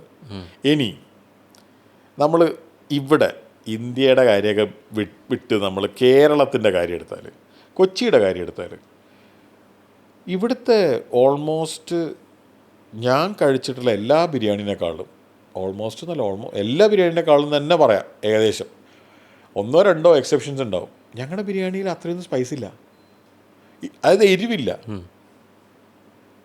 നമ്മുടെ ഇന്നത്തെ ടേസ്റ്റ് ബഡ്സ് 2-3 കാര്യങ്ങൾക്ക് സെറ്റാണ്. നമ്മൾക്ക് ഒരുപാട് ഷുഗർ വേണമെന്ന് നിങ്ങളൊക്കെ എന്നെക്കാളും പ്രായം കുറഞ്ഞ ആൾക്കാരാണ്. നിങ്ങളുടെ തന്നെ ചെറിയ പ്രായത്തിൽ ഉപയോഗിച്ചിരുന്നത്ര പഞ്ചസാരയല്ല ഇന്ന് ഉപയോഗിക്കുന്നത്, വളരെ കൂടുതലാണ്. നിങ്ങളുടെ ചെറിയ പ്രായത്തിൽ പല ഡിഷസിലും ഉണ്ടായിരുന്നത്ര തേങ്ങാപ്പാൽ പൊടിയും ക്രീമും അല്ല ഇന്നുള്ളത്. ഡിഷസ് തിക്കായി. പണ്ടൊക്കെ ഇങ്ങനെ ഒഴിച്ചാൽ കറി ഒഴിക്കാൻ പറ്റും. ഓർമ്മയുണ്ടോ ശ്രീനിവാസൻ മറ്റേ യെസ് യുവർ ഓണറിൽ ഇന്നസെന്റിന് കറി ഒഴിച്ചു കൊടുക്കുന്നുണ്ട്, ലൂസായിരുന്നു കറി. ഇന്ന് കറി ലൂസല്ല, കറി ഒരു വിസ്കസ് ആയിട്ടുള്ളൊരു ഫ്ലൂയിഡായിട്ട് മാറുകയാണ്, തിക്കറാവുകയാണ്. അതുപോലെ എരിവ് എനിക്ക് മനസ്സിലാവുന്നില്ല. മന്തിയിൽ വില എരിവാണ്. ഈ മന്തി അറേബ്യൻ ഡിഷല്ലേ? അല്ല, ടെക്നിക്കലി അങ്ങനെയാണല്ലോ. അതെ, ഷവർമയിലെ എരിവാണെന്നേ. എന്തിന്? ഇന്നിപ്പം ഞാൻ എൻ്റെ ഫ്രണ്ടിനോട് ഈ ഇൻ്റർവ്യൂ തുടങ്ങുന്നതിന് മുമ്പ് എനിക്കൊരു സബ്വേ ഓർഡർ ചെയ്യാൻ പറഞ്ഞിട്ടുണ്ടായിരുന്നു. ഞാൻ അയച്ച മെസ്സേജ് ഉണ്ട്, അതും ഈ വാട്സാപ്പിലുണ്ട്, നിങ്ങൾക്ക് വേണമെങ്കിൽ നോക്കാം. എരിവ് കുറയ്ക്കാൻ പറയണം. ഏത് അമേരിക്കൻ കമ്പനിയുടെ ഒരു സാൻഡ്വിച്ച് ഓർഡർ ചെയ്യുമ്പോൾ അത് പറയേണ്ട അവസ്ഥയിലേക്ക് സബ്വേ എത്തി. അതൊരു പക്ഷേ ഓരോ നാട്ടിലെ ഫുഡ് കൾച്ചറിനനുസരിച്ചിട്ട് ഈ 3 കാര്യങ്ങൾ നമുക്ക് നല്ലതിനല്ലല്ലോ. ഷുഗർ കൂടുതൽ കഴിക്കുന്നതോ, എരിവ് കൂടുതൽ കഴിക്കുന്നതോ, അല്ലെങ്കിൽ കൂടുതൽ ക്രീമി ആയിട്ടുള്ള റിച്ചറായിട്ടുള്ള തേങ്ങാപ്പാൽ ഒരുപാട് ഉപയോഗിച്ചിട്ടുള്ള, തേങ്ങാപ്പാൽ പൊടി ഒരുപാട് ഉപയോഗിച്ചിട്ടുള്ള ഫുഡ് കഴിക്കുന്നത് ഒന്നും നമുക്ക് നല്ലതിനല്ലല്ലോ. ഇനി ഞാൻ തേങ്ങാപ്പാൽ പൊടിക്ക് എതിരല്ല. തേങ്ങാപ്പാൽ പൊടി എന്ന് പറയുന്നത് ഒരുപാട് കുക്ക് ചെയ്യുന്ന ആൾക്കാർക്ക് ഒരുപാട് ഹെൽപ്പ് ചെയ്യുന്ന സാധനമാണ്. അതായത് നിങ്ങൾക്കിപ്പോൾ നാളെ രാവിലെ ഒരു സ്റ്റൂ ഉണ്ടാക്കണം. നിങ്ങളിപ്പോൾ ഈ ഫ്ലാറ്റിലാണ്. ഈ തേങ്ങ ഉരിച്ചെടുക്കുക, ചിരകുക, മറ്റേ ഇമ്പോസിബിളല്ലേ? ഇതിൻ്റെ വേസ്റ്റ് ഡിസ്പോസലും എല്ലാം പ്രശ്നമല്ലേ? അപ്പോൾ ബാംഗ്ലൂരോ അല്ലെങ്കിൽ കൊച്ചിയിലോ അല്ലെങ്കിൽ അങ്ങനത്തെ എവിടെയെങ്കിലും ജീവിക്കുന്ന ഒരു കുക്ക് ചെയ്യുന്ന ആളെ സംബന്ധിച്ചിടത്തോളം വളരെ എളുപ്പമാണ്. ഒരു 1/4 ടീസ്പൂണോ മറ്റോ ഈ തേങ്ങാപ്പാൽ പൊടി ഇട്ടിട്ട് കലക്കി കഴിഞ്ഞാൽ 1-2 പേർക്കുള്ള നല്ല സ്റ്റൂ ഉണ്ടായിക്കൂടെ? സുഖമായിട്ടുണ്ടായി. ഞാനിതിനൊന്നും എതിരല്ല. ഞാനെപ്പോഴും ചിന്തിക്കാറുണ്ട്, പഴങ്ങൾക്കൊരു നാച്ചുറൽ മധുരമില്ലേ? പിന്നെ എന്തിനാ ഫ്രൂട്ട് ജ്യൂസിൽ നമ്മൾ മധുരം ചേർക്കുന്നത്? എഗെയിൻ കസ്റ്റമറുടെ ഇഷ്ടമാണ്. എത്ര മധുരം വേണമെങ്കിൽ നമുക്ക് ഇട്ട് കൊടുക്കാം, ഒരു വിരോധമില്ല. പക്ഷേ ഈ പഞ്ചസാര നമുക്ക് നല്ലതിനല്ല നമുക്കറിയില്ലേ? ആവശ്യത്തിന് പോരെ. അതായത് പണ്ടൊക്കെ എന്ന് പറഞ്ഞാൽ ഒരു ജിലേബി എടുത്തിട്ട് കഴിച്ചു കഴിഞ്ഞാൽ ഒരു ചായ കുടിക്കുമ്പോൾ നമുക്ക് മധുരം ഫീൽ ചെയ്യില്ല. കാരണം വെച്ചാൽ ജിലേബിയുടെ മടുപ്പാണ്. ഇന്നത്തെ കാലത്ത് നിങ്ങളൊരു ജിലേബി ഒരു ലഡുവും കഴിച്ചിട്ട് ചായ കുടിച്ചു നോക്കുക, സ്റ്റിൽ മധുരം ഫീൽ ചെയ്യും. കാരണം ചായയിൽ അത്രയും പഞ്ചസാരയാണ്. ഞാൻ പറഞ്ഞു വരുന്നത്, ഞങ്ങളുടെ ഭക്ഷണം, ഞങ്ങളുടെ ബിരിയാണി ഇഷ്ടപ്പെടാൻ സാധ്യതയുള്ളവർ കുറവാണ്. കൂടുതലല്ല, കുറവാണ്. ഒരു പെർട്ടിക്കുലർ സാധനമാണ്, മലബാറിൻ്റെ ടേസ്റ്റാണ്, ഒരു പെർട്ടിക്കുലർ റൈസാണ്. റൈസിന് എത്ര വിലയുണ്ട് എന്നുള്ളതൊന്നും കസ്റ്റമറുടെ പ്രശ്നമല്ലല്ലോ. നെയ്യ് മാത്രമാണ് ഉപയോഗിക്കുന്നത്. കസ്റ്റമേഴ്സ് ശീലിച്ചിട്ടുള്ള പല ബിരിയാണിയിലും നെയ്യ് മാത്രമല്ല. അത് ആരുടെയും തെറ്റുമല്ല, കാരണം നെയ്ക്ക് അത്രയും വിലയുണ്ട്. ഇതെങ്ങനെ വിറ്റ് മുതലാക്കും? അതുപോലെ മസാല വളരെ കുറവാണ്. എൻ്റെ വളരെ വേണ്ടപ്പെട്ട സുഹൃത്തുക്കൾ പോലും ബിരിയാണി ഓർഡർ ചെയ്യുന്ന സമയത്ത് അതിൽ ചിലരുടെ പേര് പറഞ്ഞാൽ കേരളം മുഴുവൻ അറിയും. അത്രയും ഫേമസ് ആയിട്ടുള്ള ആൾക്കാർ പോലും ഒരാളെ ബിരിയാണി ഓർഡർ ചെയ്തിട്ടുണ്ട്. അതായത് കാശ് കൊടുത്ത് അവർ സ്വിഗ്ഗിയിലോ സൊമാറ്റോയിലോ ഓർഡർ ചെയ്തിട്ടുണ്ടാവും. എന്നിട്ട് എന്നെ വിളിച്ച് പറയും അതിൽ മസാല കുറച്ച് കൂടുതൽ വെക്കണം കേട്ടോ. അങ്ങനെ അവരുടെ ടേസ്റ്റ് അങ്ങനെയാണ്. അവർക്ക് നന്നായിട്ട് അറിയാം ഞങ്ങൾ മസാല കൂടുതൽ വെക്കൂല. എത്രയോ പേര് കംപ്ലയിൻറ്റ് ചെയ്യാറുണ്ട് ഞങ്ങളുടെ ബിരിയാണിക്ക് സ്വീറ്റ്നെസ് ആണ്. ബിരിയാണിയിൽ സ്വീറ്റ്നെസ് വരില്ല. എന്താ പ്രശ്നം എന്നറിയോ? അവരുദ്ദേശിക്കുന്ന ഹീറ്റ് അതിൽ നിന്ന് കിട്ടുന്നില്ല. അപ്പോൾ അതിനെ ഒരു സ്വീറ്റ്നെസ് ആയിട്ട് തെറ്റിദ്ധരിക്കുകയാണ്. ഇതൊക്കെ അഗെയിൻ പേഴ്സ്പെക്റ്റീവാണ്, ആപേക്ഷികമാണ്. അതുകൊണ്ട് തന്നെ എങ്ങനെ നിങ്ങൾ ക്രിട്ടിസൈസ് ചെയ്താലും ഞങ്ങൾ റെഡിയാണ് കേൾക്കാൻ. പക്ഷേ ഒരു കാര്യമുണ്ട്, ഞങ്ങൾക്ക് ഉത്തമ ബോധ്യമുള്ള ഞങ്ങളുടെ സക്സസ്ഫുള്ളായിട്ടുള്ള ഒരു റെസിപ്പീനെ എൻ്റെ അഭിപ്രായ പ്രകാരം മാറ്റിയേ പറ്റൂന്ന് നിങ്ങൾ വാശി പിടിക്കരുത്. അതായത് ഇത്രയേ ഉള്ളൂ കാര്യം. ഞങ്ങളുടെ ബിരിയാണി ഇന്നും ഒരുപാട് പേര് കഴിച്ചിട്ടില്ലേ.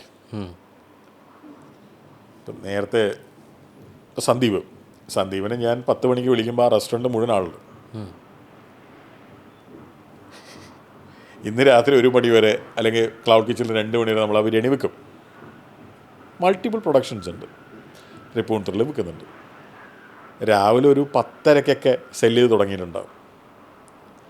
അത്രയധികം ഫാൻ ഫോളോയിങ് ഉണ്ട് ആ ബിരിയാണിക്ക്.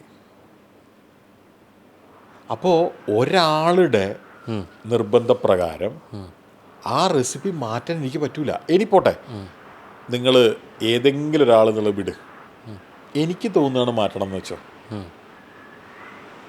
എനിക്ക് മാറ്റാൻ പറ്റുമോ? ഇത്രയും ആൾക്കാർ കഴിച്ച് ഇഷ്ടപ്പെട്ട റെസിപ്പിയല്ലേ, ട്രൈഡ് ആൻഡ് ടെസ്റ്റഡ് അല്ലേ. അതായത് ടെസ്റ്റ് ചെയ്ത് ട്രൈ ചെയ്ത് ഇത്രയധികം ആൾക്കാർ ആക്സെപ്റ്റ് ചെയ്ത സാധനം അത്. ഇനി ഇതിൻ്റെ വേറെ എക്സാമ്പിൾ പറയാം. റെസ്റ്റോറൻറ്റ് ക്ലൗഡ് കിച്ചണായിട്ട് ഓപ്പറേറ്റ് ചെയ്തത് മെയ് 27-ാം തീയതി 29-ാം തീയതി 2024 1 കൊല്ലവും 2 മാസമായി. അന്ന് മുതൽ ഇന്ന് വരെ അവിടെ ഉണ്ടാക്കിയ പായസം, പാൽപ്പായസമാണ്. അത് ഓരോ ദിവസം മാറും. അരി, മറ്റേ സേമിയ, അട, അങ്ങനെ മാറും. എനിക്കിഷ്ടമല്ല. ഞാൻ എൻ്റെ എത്ര വീഡിയോയിൽ പറഞ്ഞിട്ടുണ്ട് എന്തുകൊണ്ടാണ് മാറ്റാൻ പറ്റാത്തതെന്നറിയാം. എൻ്റെ കസ്റ്റമേഴ്സിന് ആ പായസം ഇഷ്ടം. എൻ്റെ താല്പര്യത്തിനനുസരിച്ച് മാറ്റാൻ പറ്റൂല. എൻ്റെ താല്പര്യത്തിനനുസരിച്ച് ഞാൻ ഒരു മെനു ഉണ്ടാക്കിയിട്ട് ഞാനിരുന്നാൽ അത് ഞാനേ കഴിക്കൂ. ബഹുഭൂരിഭാഗം കസ്റ്റമേഴ്സിൻ്റെ അഭിപ്രായമല്ലേ നമ്മൾ നോക്കേണ്ടത്. ഇനി ബിരിയാണിനെ കുറിച്ചൊരു അഭിപ്രായം വരികയാണ്, ഞങ്ങളുടെ സെയിൽ കുറയാണ്, കസ്റ്റമേഴ്സിൽ ഭൂരിഭാഗം പേരും പറയാണ്, ഓഫ് കോഴ്സ് മാറ്റും. ഡെയിലി സെയിൽ കൂടിക്കൊണ്ടിരിക്കുന്നൊരു സാധനം അതെങ്ങനെ മാറ്റും? ശരിക്കും ഇതൊരു ഹോട്ടൽ മുതലാളിയുടെ ഒരു POV ഇങ്ങനെ സംസാരിച്ചുകൊണ്ടിരിക്കുകയാണ് അല്ലേ. ഇപ്പോൾ കുറേ പേര് കസ്റ്റമേഴ്സ് അവിടെ വരുന്നു, ആവശ്യപ്പെടുന്നു. അപ്പോൾ 1-2 പേര് വരുന്ന മെജോറിറ്റി സൈഡിലോട്ട് നിൽക്കുന്ന സമയത്ത് 1-2 പേര് വന്നിട്ട് അവിടുന്ന് ആവശ്യപ്പെട്ടിട്ടില്ല. ഇല്ല, അതായത് പറയുന്നത് മുഴുവൻ ഓൺലൈനിൽ ആരോ പറയുന്നതാണ്, സംഭവിക്കുന്നതാണ്, നേരിട്ട് വന്ന് പറയുന്നില്ല. പക്ഷെ പലപ്പോഴും ഓൺലൈനിലല്ലേ. ഇപ്പോൾ അതായത് ഹംഗ്രി മൃണാൾ എന്നുള്ള രീതിയിൽ ഹോട്ടൽ മുതലാളി ആവുന്നതിന് മുമ്പ് ഒരു വ്ളോഗറായിട്ട് നിൽക്കുമ്പോഴാണെങ്കിൽ പോലും പറഞ്ഞതെല്ലാം ഈ ഓൺലൈനിൽ തന്നെയാണ്. ഈ വ്ളോഗറായത് ഹംഗ്രി മൃണാളിന് മുമ്പല്ല, ഇന്നലെയും വീഡിയോ ഷൂട്ട് ചെയ്തിട്ടുണ്ട്. ഞാൻ ചോദിക്കുന്നത് തുടക്കം ഞാൻ പറയുന്നത് ഇപ്പോൾ എന്നുള്ള രീതിയിലേക്കല്ല. ഇതിന് മുമ്പ് ഞാൻ റെസ്റ്റോറൻറ്റ് അല്ല എന്ന് ഞങ്ങൾക്ക് എങ്ങനെ അറിയാം? നമുക്ക് പരിചിതമായ കാര്യമാണ് ചോദിക്കാൻ പറ്റുക അല്ലേ.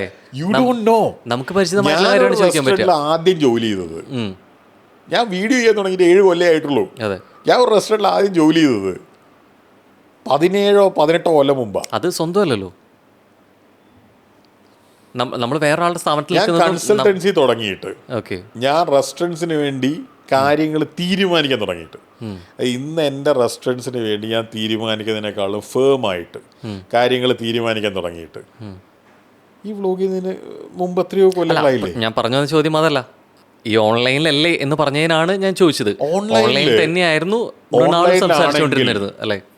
ഓൺലൈനിലാണ് മൃണാൾ സംസാരിച്ചുകൊണ്ടിരുന്നിട്ട് മൃണാൾ ആരോടും പറഞ്ഞിട്ടില്ല നിന്റെ റെസിപ്പി മാറ്റണമെന്ന്. ശരിക്കും അങ്ങനെ അഭിപ്രായം പറഞ്ഞിരുന്നില്ലേ? അഭിപ്രായം പറയുന്നതിന് എന്താ? അപ്പൊ ശരിക്കും അതില് നിങ്ങൾ എന്തിനാണ് ഞാൻ മാറണം എന്ന് വാശി പിടിക്കുന്നത്?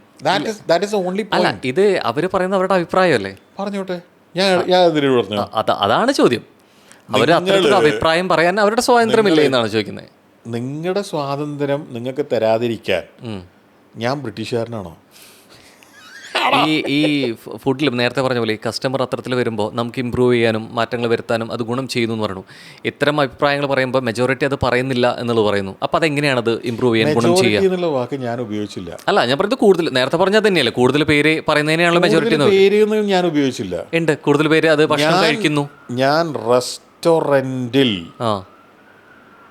ഞങ്ങൾ കേൾക്കുന്നതുണ്ട്, അതിനെക്കുറിച്ച് മാത്രമേ ഞങ്ങൾ ബോധേഡായിട്ടുള്ളൂ. അല്ലെങ്കിൽ ഒരു കസ്റ്റമർ ഇന്നിപ്പോൾ അയച്ചു തന്നതുപോലെ നേരിട്ട് പറയണം. നേരിട്ടൊന്നും വേണ്ട, വാട്സാപ്പിലല്ലേ അതായത് ഡയറക്റ്റ് വരണം. ഓൺലൈനിൽ വേണമെന്നില്ല. ഓൺലൈനിൽ തന്നെ ഒരാൾ ചൂടില്ല എന്ന് പറഞ്ഞ കാര്യം ഞാൻ പറഞ്ഞില്ലേ? അപ്പൊ അതാണ് ചോദിച്ചത്. റിയൽ കസ്റ്റമർ ആയിരിക്കണം അയാൾ. അത് പറയുന്ന ആ റെസ്റ്റോറൻറ്റിൽ ഇരുന്നിട്ടാണ്. ഞങ്ങൾക്കും കൂടെ ബോധ്യം ഉണ്ടാവണം അയാൾ ഞങ്ങളുടെ കസ്റ്റമറാണ്. ഓക്കെ, അത്രയേ ഉള്ളൂ. ആ ബോധ്യം വരുന്നതിന് എന്താണ് മാനദണ്ഡം? ഞങ്ങളുടെ ഇഷ്ടമാണ്. എന്താണ് തെളിവ്? ഐ മീൻ ആ മാനദണ്ഡം അതിന് ഒരുപാട് കാര്യങ്ങളുണ്ട്. പലരും സംസാരിച്ച് തുടങ്ങുമ്പോൾ തന്നെ ആദ്യം ഒരാളിപ്പോൾ റെസ്റ്റോറൻറ്റിൽ നിന്ന് സംസാരിക്കാത്ത ഒരാളാണെങ്കിൽ നമ്മൾ ആദ്യം ഏത് റെസ്റ്റോറൻ്റ് ആയാലും ആദ്യം ചോദിക്കുക. ഇപ്പോൾ ഓൺലൈനിൽ ഓർഡർ ചെയ്ത ആളാണെങ്കിൽ ആ ഓർഡർ പേജിൻ്റെ സ്ക്രീൻഷോട്ടാണ്. ഈ ഓർഡർ പേജിൻ്റെ സ്ക്രീൻഷോട്ട് എന്ന് പറയുന്ന സാധനം ഉണ്ടല്ലോ, ഇത് കസ്റ്റമറാണെന്ന് തെളിയിക്കാൻ വേണ്ടി ചോദിക്കുന്നതല്ല.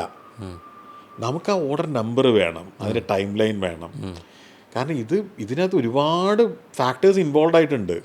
ഇതിനിയും ഇപ്പം ഇവർ പറഞ്ഞല്ലോ സ്വിഗ്ഗിയിലാണെന്ന്, ഇത് സ്വിഗ്ഗി ക്യാൻസൽ ചെയ്തതാണോ, ഡെലിവറി പാർട്ട്ണർ ഇപ്പം മഴയാണല്ലേ, ഡെലിവറി പാർട്ട്ണർ ഇല്ലാത്തതുകൊണ്ട് ക്യാൻസൽ ആയത് നമുക്കറിയില്ലല്ലോ. അപ്പോൾ ഈ ഒരു പേജ് വെച്ചിട്ട് മാത്രമേ വർക്ക് ചെയ്യാൻ പറ്റുള്ളൂ. പറയുന്ന പലർക്കും ഉണ്ടല്ലോ ഇത് അയച്ചു തരാൻ പറ്റൂല. ഈയിടെ വേറൊരു സംഭവം ഉണ്ടായത്, ഓർഡർ പേജ് ചോദിച്ചു. അപ്പോൾ അവർ പറഞ്ഞു ഞങ്ങൾ റെസ്റ്റോറൻറ്റിൽ വന്നിട്ട് ടേക്ക് അവേ എടുത്തതാണ്. അപ്പം ഞാൻ പറഞ്ഞു ബില്ലിൻ്റെ കോപ്പി ഉണ്ടോ? അയ്യോ ബില്ലൊന്നുമില്ല. ഒരു കുഴപ്പമില്ല, കാരണം ബില്ലിപ്പം നമ്മൾ എടുത്തു വെച്ചോളാം. മറ്റേ ദൃശ്യത്തിലെ ജോർജ് കുട്ടിയല്ലല്ലോ നമ്മൾ ബില്ലും കൊണ്ട് നടക്കാം. അപ്പോൾ ഞാൻ ചോദിച്ചു നിങ്ങൾ ഗൂഗിൾ പേയിൽ കാശ് കൊടുത്തിട്ട് ഉണ്ടോ? അപ്പോൾ അവർ പറഞ്ഞു അതിൻ്റെ അത് കിട്ടിയാലും മതി, കാരണം അതിൽ സമയമുണ്ട്. അതെ, ഫുൾ CCTV ഉള്ള പ്രോപ്പർട്ടി അല്ലേ അവിടെയോ, അതെ തൃപ്പൂണിത്തുറയോ, അതെ നമുക്ക് ഈസി ആയിട്ട് ട്രേസ് ചെയ്യാം കംപ്ലീറ്റ് കാര്യങ്ങൾ ബാക്കിലോട്ട്. അതായത് ഏത് സമയത്ത് വന്നാൽ അരിയാന്നുള്ളത് മുതൽ എല്ലാം പുറകിലോട്ട് ട്രേസ് ചെയ്യാം, ഒരു കുഴപ്പമില്ല. പിന്നെ മാത്രമല്ല നമ്മുടെ സപ്ലയേഴ്സൊക്കെ എന്ന് പറയുന്നത് അത്രയും കോപ്പറേറ്റീവ് ആയിട്ടുള്ള ആൾക്കാരാണ്, എന്ത് കാര്യവും പുറകിലോട്ട് പിടിക്കാൻ പറ്റും. അപ്പോൾ അത്രയും നേരം ഗൂഗിൾ പേ എന്ന് പറഞ്ഞ ആൾ അല്ല ക്യാഷാണ് കൊടുത്തത്. ഓക്കെ ശരി, സമയം സമയം പറയാൻ പറ്റുമോ? അതായത് ഈ ഡേറ്റും സമയം അറിഞ്ഞാലല്ലേ ഈ അഗെയിൻ CCTV നോക്കണ്ടേ? അതുമില്ല. എങ്ങനെ ഈ കസ്റ്റമറെ ഞാൻ അഡ്രസ്സ് ചെയ്യും? ഇനി വഴിയുണ്ടെങ്കിൽ നിങ്ങൾ പറഞ്ഞ നമുക്ക് അഡ്രസ്സ് ചെയ്യാം. ഈച്ചയുടെ കാര്യം ഞാൻ പറഞ്ഞു. നിങ്ങൾ അവിടെ വന്നിട്ട് ഈച്ചേനെ കണ്ടുപിടിക്കുക എന്ന് പറഞ്ഞത് നിങ്ങളോടുള്ള വെല്ലുവിളിയല്ല. ഞാൻ നിങ്ങളോട് കണ്ടുപിടിക്കാനും പറഞ്ഞില്ല അല്ലേ.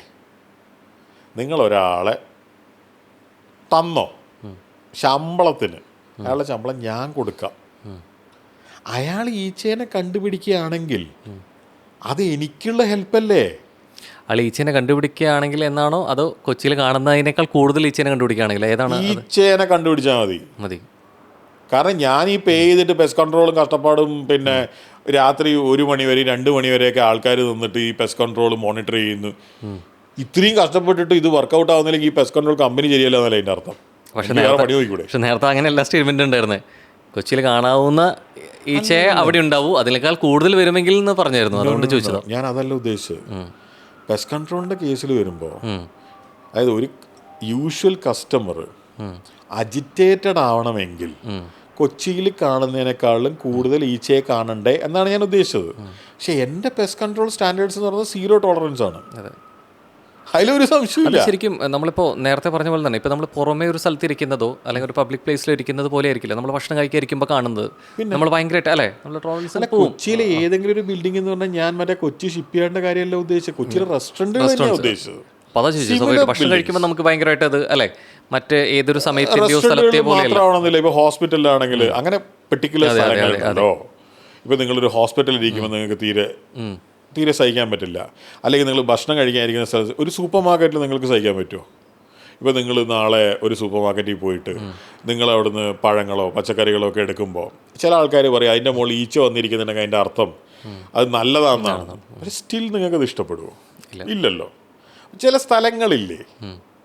ഇപ്പം നാളെ നമ്മൾ ഇപ്പം ക്വീൻസ് വാക്ക് വേയിൽ ഇതിൻ്റെ ഫ്രണ്ടിൽ നടന്നുകൊണ്ടിരിക്കുമ്പോൾ അവിടെ 4 ഈച്ചനെ കണ്ടു എന്ന് പറഞ്ഞിട്ട് നമ്മൾ മേയർ രാജിവെക്കണമെന്നൊന്നും പറയാൻ പോകുന്നില്ലല്ലോ. അതുപോലെയാണോ ഒരു റെസ്റ്റോറൻറ്റ്? ഒരിക്കലും അല്ല. തീർച്ചയായിട്ടും ഞാൻ പറയുന്നത് ഒരു കസ്റ്റമർ ദേഷ്യപ്പെടണമെങ്കിൽ, അജിറ്റേറ്റഡ് ആവണമെങ്കിൽ, അല്ലെങ്കിൽ ഇവിടെ ഇത് ശരിയല്ലല്ലോ എന്ന് തോന്നണമെങ്കിൽ വേറൊരു റെസ്റ്റോറൻറ്റിൽ കാണുന്നതിനേക്കാളും കൂടുതൽ ഈച്ചകൾ അവിടെ കാണണ്ടേ? അതാണ് ഞാൻ ഉദ്ദേശിച്ചത്. അല്ലാണ്ട് പെസ്റ്റ് കൺട്രോളിൽ ഇതിനെ മുഴുവൻ പുറത്താക്കണം എന്നല്ലാണ്ട് വേറെ വർത്താനമൊന്നുമില്ല. പിന്നെ ഒരു 4-5 എണ്ണത്തിന് ബാക്കി വെച്ച് ഇതെന്ത് മറ്റേ ഹാർപ്പിക്കിൻ്റെ മറ്റേ സാധനം അങ്ങനെ ഞാൻ കാശ് കൊടുക്കുന്ന എനിക്ക് ഫുൾ റിസൾട്ട് കിട്ടാൻ പറ്റില്ല. ഇത് നോർമലി ഒരു ഹോട്ടലിൽ വന്ന് റിവ്യൂ പറയുന്നതിനേക്കാൾ അപ്പുറത്തേക്ക് ഒരു 7 വർഷത്തോളം വ്ളോഗ് ചെയ്ത അല്ലെങ്കിൽ ഫുഡ് വ്ളോഗ് ചെയ്തിട്ടുള്ള മൃണാളിൻ്റെ ഹോട്ടലാകുമ്പോൾ കുറച്ചധികം കാര്യങ്ങൾ രൂക്ഷമായിട്ട് വിമർശിച്ചേക്കാം എന്നൊരു ചിന്തയുണ്ടെന്ന് കരുതുന്നുണ്ടോ? അവരെന്ത് വേണം ചെയ്തോട്ടെ, കുഴപ്പമില്ല. നമുക്കെന്ത് വർഷം. ശരിക്കും അത്തരത്തിലൊരിതുണ്ടോ? കർമ്മയിൽ വിശ്വാസമുണ്ടോ? ഞാൻ ദൈവവിശ്വാസിയല്ല.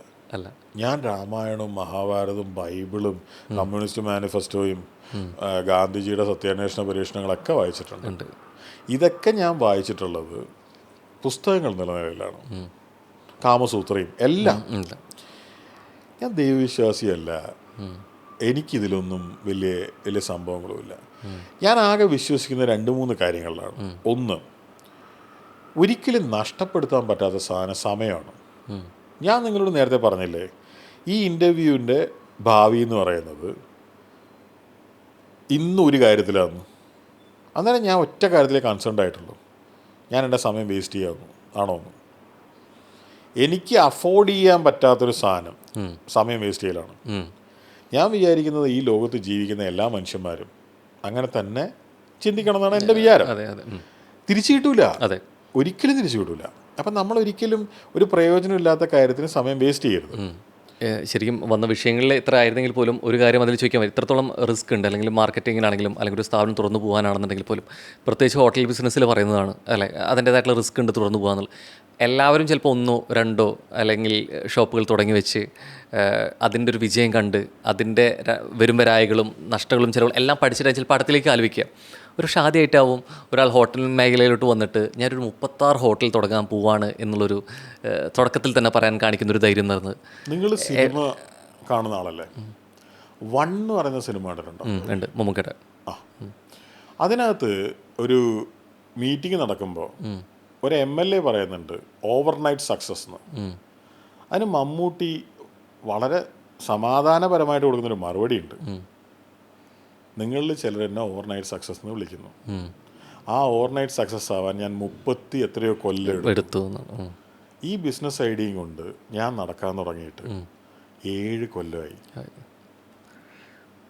ഇന്നലെ തുടങ്ങിയതല്ല. അടുത്ത കാര്യം, ഞാൻ റെസ്റ്റോറൻറ്റുകളായിട്ട് ബന്ധപ്പെട്ടിട്ട് വർക്ക് ചെയ്യാൻ തുടങ്ങിയിട്ട് അതിൻ്റെ ഇരട്ടി കൂടുതൽ കാലമായി. അതടുത്ത കാര്യം. ഇനി 3ാമത്തെ കാര്യം, ഓരോ ബിസിനസ്സിനും ഓരോ സ്ട്രാറ്റജി ഉണ്ട്. ഈ ബിസിനസ്സിൻ്റെ എൻ്റെ ബിസിനസ്സിൻ്റെ വിജയം എന്ന് പറയുന്നത് എത്ര കൂടുതൽ സാധാരണക്കാരിലേക്ക് അതെത്തുമോ അത്രയും കൂടുതലാണ്. ഇപ്പം നിങ്ങളിപ്പോൾ ഈ 36 റെസ്റ്റോറൻറ്റ് ഞാൻ തുടങ്ങാൻ പ്ലാൻ ചെയ്യുന്നു. 6 എണ്ണമാണ് ഇപ്പം നമ്മൾ പ്ലാൻ ചെയ്യുന്നത് ഇമ്മീഡിയറ്റ്ലി. അത് കഴിഞ്ഞിട്ടാണ് അടുത്ത സ്റ്റേജ്. 2 എണ്ണം തുടങ്ങി, ഇനി 6 എണ്ണം, അങ്ങനെയാണ്. ഇതിൽ ഒരു ലൊക്കേഷൻ ഞാൻ ഫൈനലൈസ് ചെയ്ത് പണി തുടങ്ങി. ഇനി 5 എണ്ണമാണ്. ആ 5 എണ്ണത്തിന് ഞാൻ തിരഞ്ഞെടുത്ത ലൊക്കേഷനുകൾ നിങ്ങൾ നോക്കൂ. ഒന്ന് കടവന്ത്ര ജംഗ്ഷൻ, സാധാരണ മനുഷ്യന്മാർ ബസ്സിൽ വന്നിറങ്ങുന്ന സ്ഥലം. ഞാൻ ബ്രോക്കർമാരോട് എന്താ പറയുന്നത്, പാർക്കിംഗ് വേണ്ട. 2ാമത്തത് ഹൈക്കോർട്ട് ജംഗ്ഷൻ, ഇന്ന് വൈകിട്ട് 7:30 7:45 ഞാൻ ഇങ്ങോട്ട് വരുമ്പോൾ അപ്പോഴും അവിടെ നിൽക്കുന്നുണ്ട് നൂറുകണക്കിന് ആൾക്കാർ. 2-3 സൈഡിൽ, ആ 4 സൈഡിലുമായിട്ട് ബസ് കയറാൻ. മൂന്നാമത്തത് റെയിൽവേ സ്റ്റേഷൻ്റെ, സൗത്ത് റെയിൽവേ സ്റ്റേഷൻ്റെ മുമ്പിൽ, അത് മെട്രോ പില്ലർ അടക്കം മാർക്ക് ചെയ്തിട്ടുണ്ട് ഇതിൻ്റെ ഇടയിൽ വേണം. അടുത്തത് തോപ്പുംപടി ജംഗ്ഷൻ, അവിടെ ഒരു വലിയ പള്ളിയുണ്ട്. ആ പള്ളിയുടെ ഞാൻ ഈ ബ്രോക്കർമാരോട് ഇത് പറഞ്ഞുകൊണ്ടിരിക്കുന്നത്, എനിക്ക് സജസ്റ്റ് ചെയ്യുന്ന ആൾക്കാരോടും ഒരുപാട് വേണ്ടപ്പെട്ട ആൾക്കാരും പലരും സജസ്റ്റ് ചെയ്യുന്നത്, എല്ലാവരും ഇത് തന്നെയാണ് പറഞ്ഞുകൊണ്ടിരിക്കുന്നത്. ഈ ഓപ്പൺ ആയിട്ട് ഈ ഒരു കാൽക്കുലേഷൻ റിവീൽ ചെയ്യുമ്പോൾ വേറെ ആരെങ്കിലും അത് ആ പ്ലേസ് പൊക്കുന്നുള്ളൊരു പേടിയുണ്ടോ? 7 കൊല്ലമായിട്ട് ഞാൻ എൻ്റെ വീഡിയോകളിൽ ലൈവിൽ ഇവിടുത്തെ റെസ്റ്റോറൻറ്റ് ഓണേഴ്സിനോട് എൻ്റെ ക്ലയൻസിനോട് ഈ ഐഡിയ പറഞ്ഞിട്ട് ആരും ചെയ്തിട്ടില്ല. ഇപ്പോൾ ചെയ്യാൻ പോകും. ഇപ്പോൾ പറഞ്ഞു ഒരു ഓവർ നൈറ്റ് സക്സസിനൊപ്പം തന്നെ ഇത്രയും വർഷത്തൊരു എക്സ്പീരിയൻസ് ഉണ്ട് വ്ളോഗറായിട്ടും, അല്ലെങ്കിൽ ഫുഡ് ഇൻഡസ്ട്രിയിലാണെങ്കിൽ ഇത്രത്തോളം എക്സ്പീരിയൻസ് ഉണ്ട്. പക്ഷേ എനിക്കുള്ള ഒരു എക്സ്പീരിയൻസ് ഞാൻ സക്സസ് ആക്കി മാറ്റും എന്നുള്ളതിന് എന്നിലുള്ള ഉറപ്പിനോടൊപ്പം തന്നെ ആളുകൾ നിൽക്കണ്ടേ, പണമായിട്ടും സാന്നിധ്യമായിട്ടും. ആ ഒരു ബലം കിട്ടുന്ന, ആ പില്ലേഴ്സിന് കിട്ടുന്നത് ഉണ്ടാക്കിയെടുക്കുന്നത് എങ്ങനെ ശരിക്കും ഫണ്ടേഴ്സിനെ ശരിക്കും ക്രിയേറ്റ് ചെയ്യാൻ പറ്റും? എൻ്റെ റെസ്റ്റോറൻറ്റിൽ ഓൾമോസ്റ്റ് 50% എൻ്റെയാണ്. ഓക്കെ, അതായത് എടപ്പള്ളി റെസ്റ്റോറൻറ്റിൻ്റെ കാര്യം പറയുന്നത്. അതിൽ ബാക്കി 50% ഏകദേശം ഒരു 10 കൂടുതൽ ആൾക്കാരുടെയാണ്. എനിക്ക് കൃത്യം നമ്പർ. അതിലേറ്റവും കൂടുതൽ പണം മുടക്കിയിട്ടുള്ള 2 പേര് ഇന്ന് എന്നെ വിളിച്ചിരുന്നു. അപ്പം നിങ്ങൾ വിചാരിക്കും അവർ ഇന്നലെ എന്നെ വിളിച്ചിട്ടില്ല. അപ്പം നിങ്ങൾ വിചാരിക്കും അവരെന്നെ ഈ ഇന്നലെയും മിനിഞ്ഞാന്നേ വിളിച്ചിട്ടുള്ളൂ. ഇന്നിപ്പോൾ ഞാൻ ഈ പറഞ്ഞില്ലേ, ഈ മറ്റേ കച്ചേരിപ്പടി ഇങ്ങോട്ട് ഡ്രൈവ് ചെയ്യുമ്പോൾ അങ്ങോട്ട് ഇങ്ങോട്ട് നോക്കി. അപ്പം ഈ മനുഷ്യൻ എന്നോട് സംസാരിക്കുകയാണ്. അയാൾ ഇന്ത്യയിലില്ല, മറ്റേ ആളും ഇന്ത്യയിലില്ല. ഞങ്ങൾ ഈ റെസ്റ്റോറൻറ്റിനെ കുറിച്ച് സംസാരിച്ചിട്ടേയില്ല. ഓക്കെ, കച്ചവടത്തിനെ കുറിച്ചിട്ടോ അല്ലെങ്കിൽ ഈ നടക്കുന്നുണ്ട് എന്ന് പറഞ്ഞ സോഷ്യൽ മീഡിയനെ കുറിച്ച് ഞങ്ങൾ സംസാരിച്ചിട്ടേ ഇല്ല. ഞങ്ങൾ സംസാരിച്ചുകൊണ്ടിരുന്ന റിപ്പോർട്ടർ TV-യിൽ നടന്ന ഒരു വാർത്തേനെ കുറിച്ചിട്ടും അങ്ങനെ എന്തൊക്കെയോ ആണ്. അതായത് സുഹൃത്തുക്കളാണ്. മറ്റേ ആൾ ഇന്ന് രാവിലെ എന്നെ വിളിച്ചിട്ട് സംസാരിച്ചത് ഫൈനാൻഷ്യൽ പ്ലാനിങ്ങിനെ കുറിച്ചിട്ടാണ്. മൃണാലേട്ട, പിന്നെ അതായത് വരുമാനം എങ്ങനെ ഡിസ്ട്രിബ്യൂട്ട് ചെയ്യണം എന്നുള്ളതിനെ കുറിച്ചിട്ടാണ്. അപ്പോൾ ഇങ്ങനത്തെ ആളുകളാണ്. ഒരുപാട് ആളുകൾ പല തരത്തിലുള്ളവരുണ്ട്. അല്ല, ശരിക്കും ഫൗണ്ടേഴ്സ് വരുന്നത് ഈ ഒരു സൗഹൃദം സ്പേസിൽ നിന്ന് കൂടിയാണോ, അല്ലെങ്കിൽ അതിന് അപ്പുറത്തേക്ക് ഒരാളെ കൺവിൻസ് ചെയ്യാൻ? ഞാൻ ഇന്ന് വരെ ഒരാളോട് എൻ്റെ റെസ്റ്റോറൻറ്റിൽ ഇൻവെസ്റ്റ് ചെയ്യണമെന്ന് എൻ്റെ വീഡിയോകളിൽ ഇൻവെസ്റ്റ് ചെയ്യാൻ ഓപ്പർച്യൂണിറ്റി ഉണ്ട് എന്ന് പറഞ്ഞതല്ലാതെ, ഇങ്ങോട്ട് അന്വേഷിച്ച് വന്നവരോടല്ലാതെ അങ്ങോട്ട് അപ്രോച്ച് ചെയ്തിട്ടില്ല. ഇങ്ങോട്ട് അന്വേഷിച്ച് വന്നിട്ടുള്ളവരെ തന്നെ പണം തന്നതിന് ശേഷം ഇത് ശരിയാവില്ല എന്ന് ചോദിച്ചു മടക്കി കൊടുത്തിട്ടുണ്ട്. എന്താ ശരിക്കും റീസൺ? നമ്മൾ തമ്മിൽ പിന്നെ അതായത് ഇപ്പോൾ ഒരു ഉദാഹരണത്തിന് ഞാനും നിങ്ങളും നമ്മൾ നല്ല സുഹൃത്തുക്കളാണ്, പരിചയമുണ്ട്, എല്ലാം ഉണ്ട്. പക്ഷെ ബിസിനസ്സിൽ നമുക്ക് അഭിപ്രായ വ്യത്യാസമുണ്ട്. അപ്പം നമ്മൾ എന്ത് ചെയ്യണം?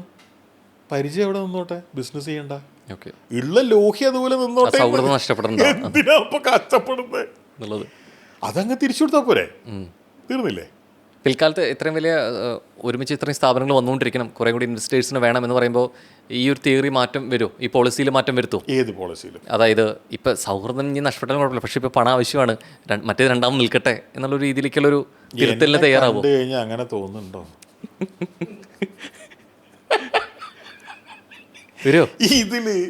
ഇതിലുള്ള കോമഡി എന്താണെന്നറിയാം? ഈ ഫോണിൽ ഞാനിപ്പോൾ ഞാൻ അവിടെ ഇരുന്ന് വാട്സാപ്പിന് കുറേ റിപ്ലൈ ചെയ്യായിരുന്നു, എൻ്റെ അസിസ്റ്റൻസ് റിപ്ലൈ ചെയ്യുന്നുണ്ട്, പലരും ചെയ്യുന്നുണ്ട്. ഇപ്പം നമ്മളിവിടെ ഇരിക്കാൻ തുടങ്ങിയിട്ടൊരു 3 മണിക്കൂറായി. ഉറപ്പായിട്ട് എനിക്കറിയില്ല, നിങ്ങൾ വേണേൽ ചെക്ക് ചെയ്തോ, ഒരു 100 പുതിയ മെസ്സേജസെങ്കിലും ഉണ്ടോ വന്നിട്ടുണ്ടാവും. ഇൻവെസ്റ്റ് ചെയ്തോട്ടെ എന്ന് ചോദിച്ചിട്ട്. ഇൻവെസ്റ്റ് ചെയ്തോട്ടെ എന്ന് ചോദിച്ചിട്ട് മാത്രം നോക്കിക്കോ, ഫോൺ ഇവിടെ ഇരിക്കല്ലേ. 993688.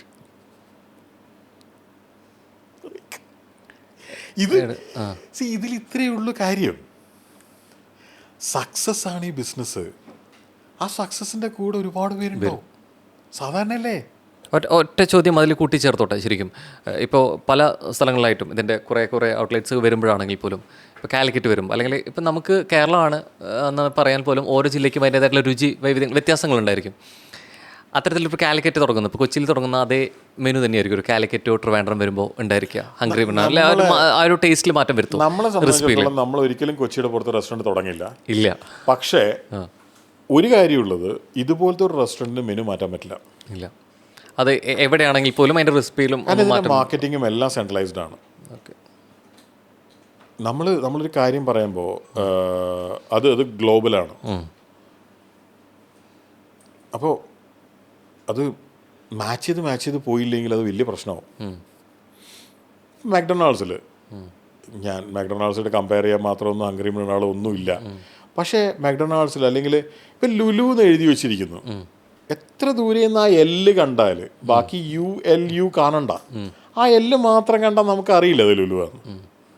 അല്ലെങ്കിൽ മാക്ഡൊണാൾഡ്സിന്റെ ഒരു കളർ സ്കീം കണ്ട് ഒരു അറ്റം കണ്ട് നമുക്ക് അറിയില്ല.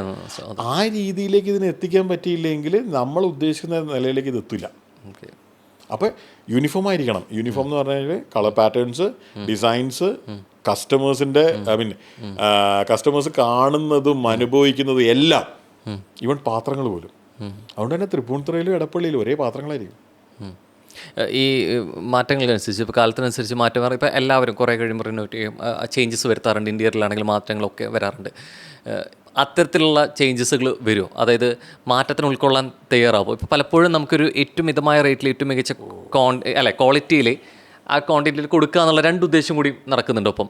പക്ഷേ അതിൻ്റെ ഒപ്പം തന്നെ നേരത്തെ പറഞ്ഞൊരു കാര്യം കൂടിയുണ്ട്, ഈ വില നിലവാരം ഭയങ്കരമായിട്ട് നമുക്ക് പരിമിതിക്കപ്പുറം പോയിക്കൊണ്ടിരിക്കുകയാണ്. പക്ഷേ അതിൻ്റെ ഒപ്പം നമുക്ക് ക്വാളിറ്റി കാര്യത്തിൽ കോംപ്രമൈസ് ചെയ്യാനും പറ്റില്ല എന്നുള്ളത്. ഇതെങ്ങനെ ബാലൻസ് ചെയ്യാൻ പറ്റില്ല?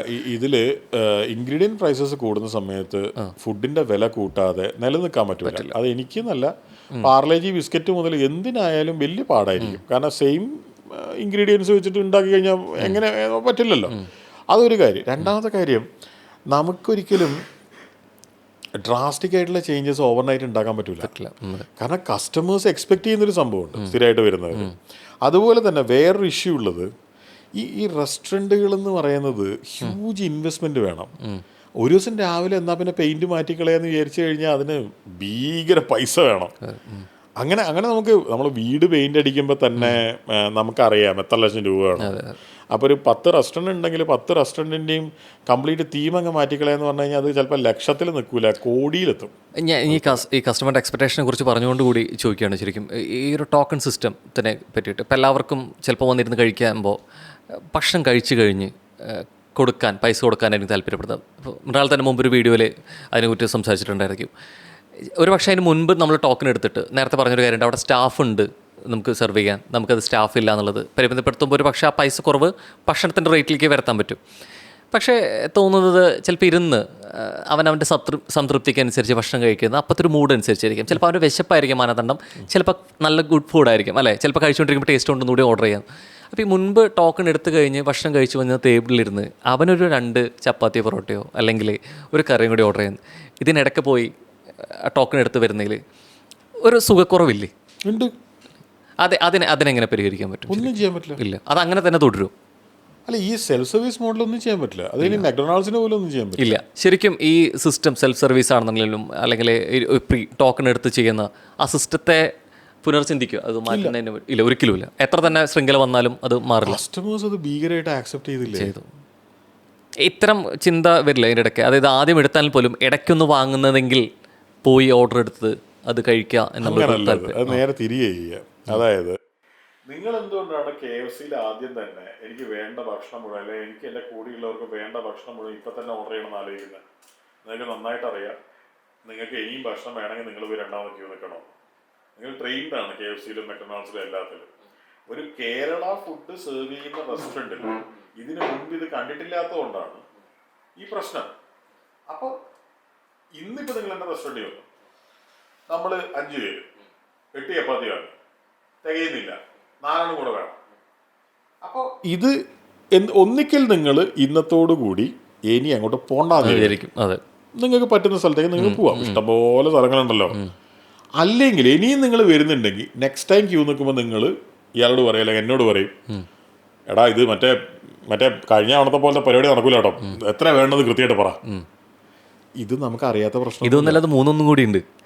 രണ്ടാമതൊന്നും ആവശ്യമുണ്ടെങ്കിൽ പോലും ഇനി പോയി ഓർഡർ ചെയ്യേണ്ടത് വെച്ചിട്ട് ഇതിൽ അവസാനിപ്പിക്കാൻ ചിന്തിക്കുന്നവരുണ്ട് അല്ലേ? അതാണ് ഏറ്റവും നല്ലത്. അതിൽ ഞാൻ അതായത് എൻ്റെ ജീവിതത്തിൽ നിന്ന് ഞാൻ പറയുകയാണ്, ഭക്ഷണം കഴിച്ച് ആരോഗ്യം ഗംഭീരമായിട്ട് കോംപ്രമൈസ് ചെയ്യുന്ന ഒരാൾ എന്നുള്ള നിലയിൽ ഞാൻ പറയുകയാണ്, ദയവ് ഇത് ഒരുപാട് കഴിക്കരുത് എന്ന് വെച്ചാൽ ഞാൻ ഇന്ന് ഒരുപാട് കഴിക്കൂട്ടോ. അതെ അതെ, ഹംഗ്രി മൃണാളിനും വന്നിട്ട് ഒരുപാട് കഴിക്കണം അല്ലേ? അതെ, ഇത് ഒരുപാട് കഴിക്കരുത്. ഇതിൻ്റെ ഒരു ഫിലോസഫി വന്നത് ജപ്പാനിൽ നിന്നാണ്. ഞാൻ എക്സ്പ്ലെയിൻ ചെയ്യാൻ കഴിഞ്ഞ് കഴിഞ്ഞാൽ നേരം വെളുക്കും. ഇപ്പം തന്നെ ഇവരെല്ലാവരും പോവാൻ റെഡിയാണ്, നിങ്ങൾ മാത്രമാണ് അവിടെ ഇരിക്കുന്നത്. എനിക്ക് ഉറങ്ങണമെന്നുണ്ട്.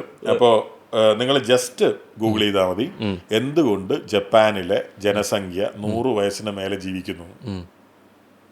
അതിന് ഈ ഉത്തരം അതിനകത്തുണ്ട്. അതെ അതെ അതെ. അപ്പം മമ്മൊക്കെ പറഞ്ഞ പോലെ ഇഷ്ടമുള്ളതൊക്കെ കഴിക്കുക, ഇഷ്ടമുള്ള അത്രയും കഴിക്കാതിരിക്കുക അല്ലേ? സിമ്പിൾ. അതെ. അപ്പോൾ തീർച്ചയായിട്ടും അതുപോലെ വളരട്ടെ. 36 എന്നുള്ളത് 360 3600 ആയിട്ട് വളരട്ടെ. ഇനി ഒരു ഇരിപ്പ് ഹംഗ്രി മൃണാളിലെ നമുക്ക് ഒരുമിച്ചിരിക്കാൻ പറ്റട്ടെ. അപ്പോൾ സമയം 1:30 അതിൽ കുറച്ച് നേരം ഉറക്കത്തിന്റെ കുറച്ചധികം നേരം ഞാൻ അതിൽ നിന്ന് എടുത്തു കഴിഞ്ഞു. ഇനി ഉറങ്ങാൻ പറ്റൂല, അപ്പം ഇനി അടുത്തൊരു ഇരിപ്പിലെ മൃണാൾ അല്ലെ ഹംഗ്രി മൃണാളിലെ മൃണാളിനൊപ്പം ഇരിക്കാം. അപ്പോൾ കൂടിയുള്ള ഇത്ര നേരം മൃണാളായിരുന്നു. Thank you so much.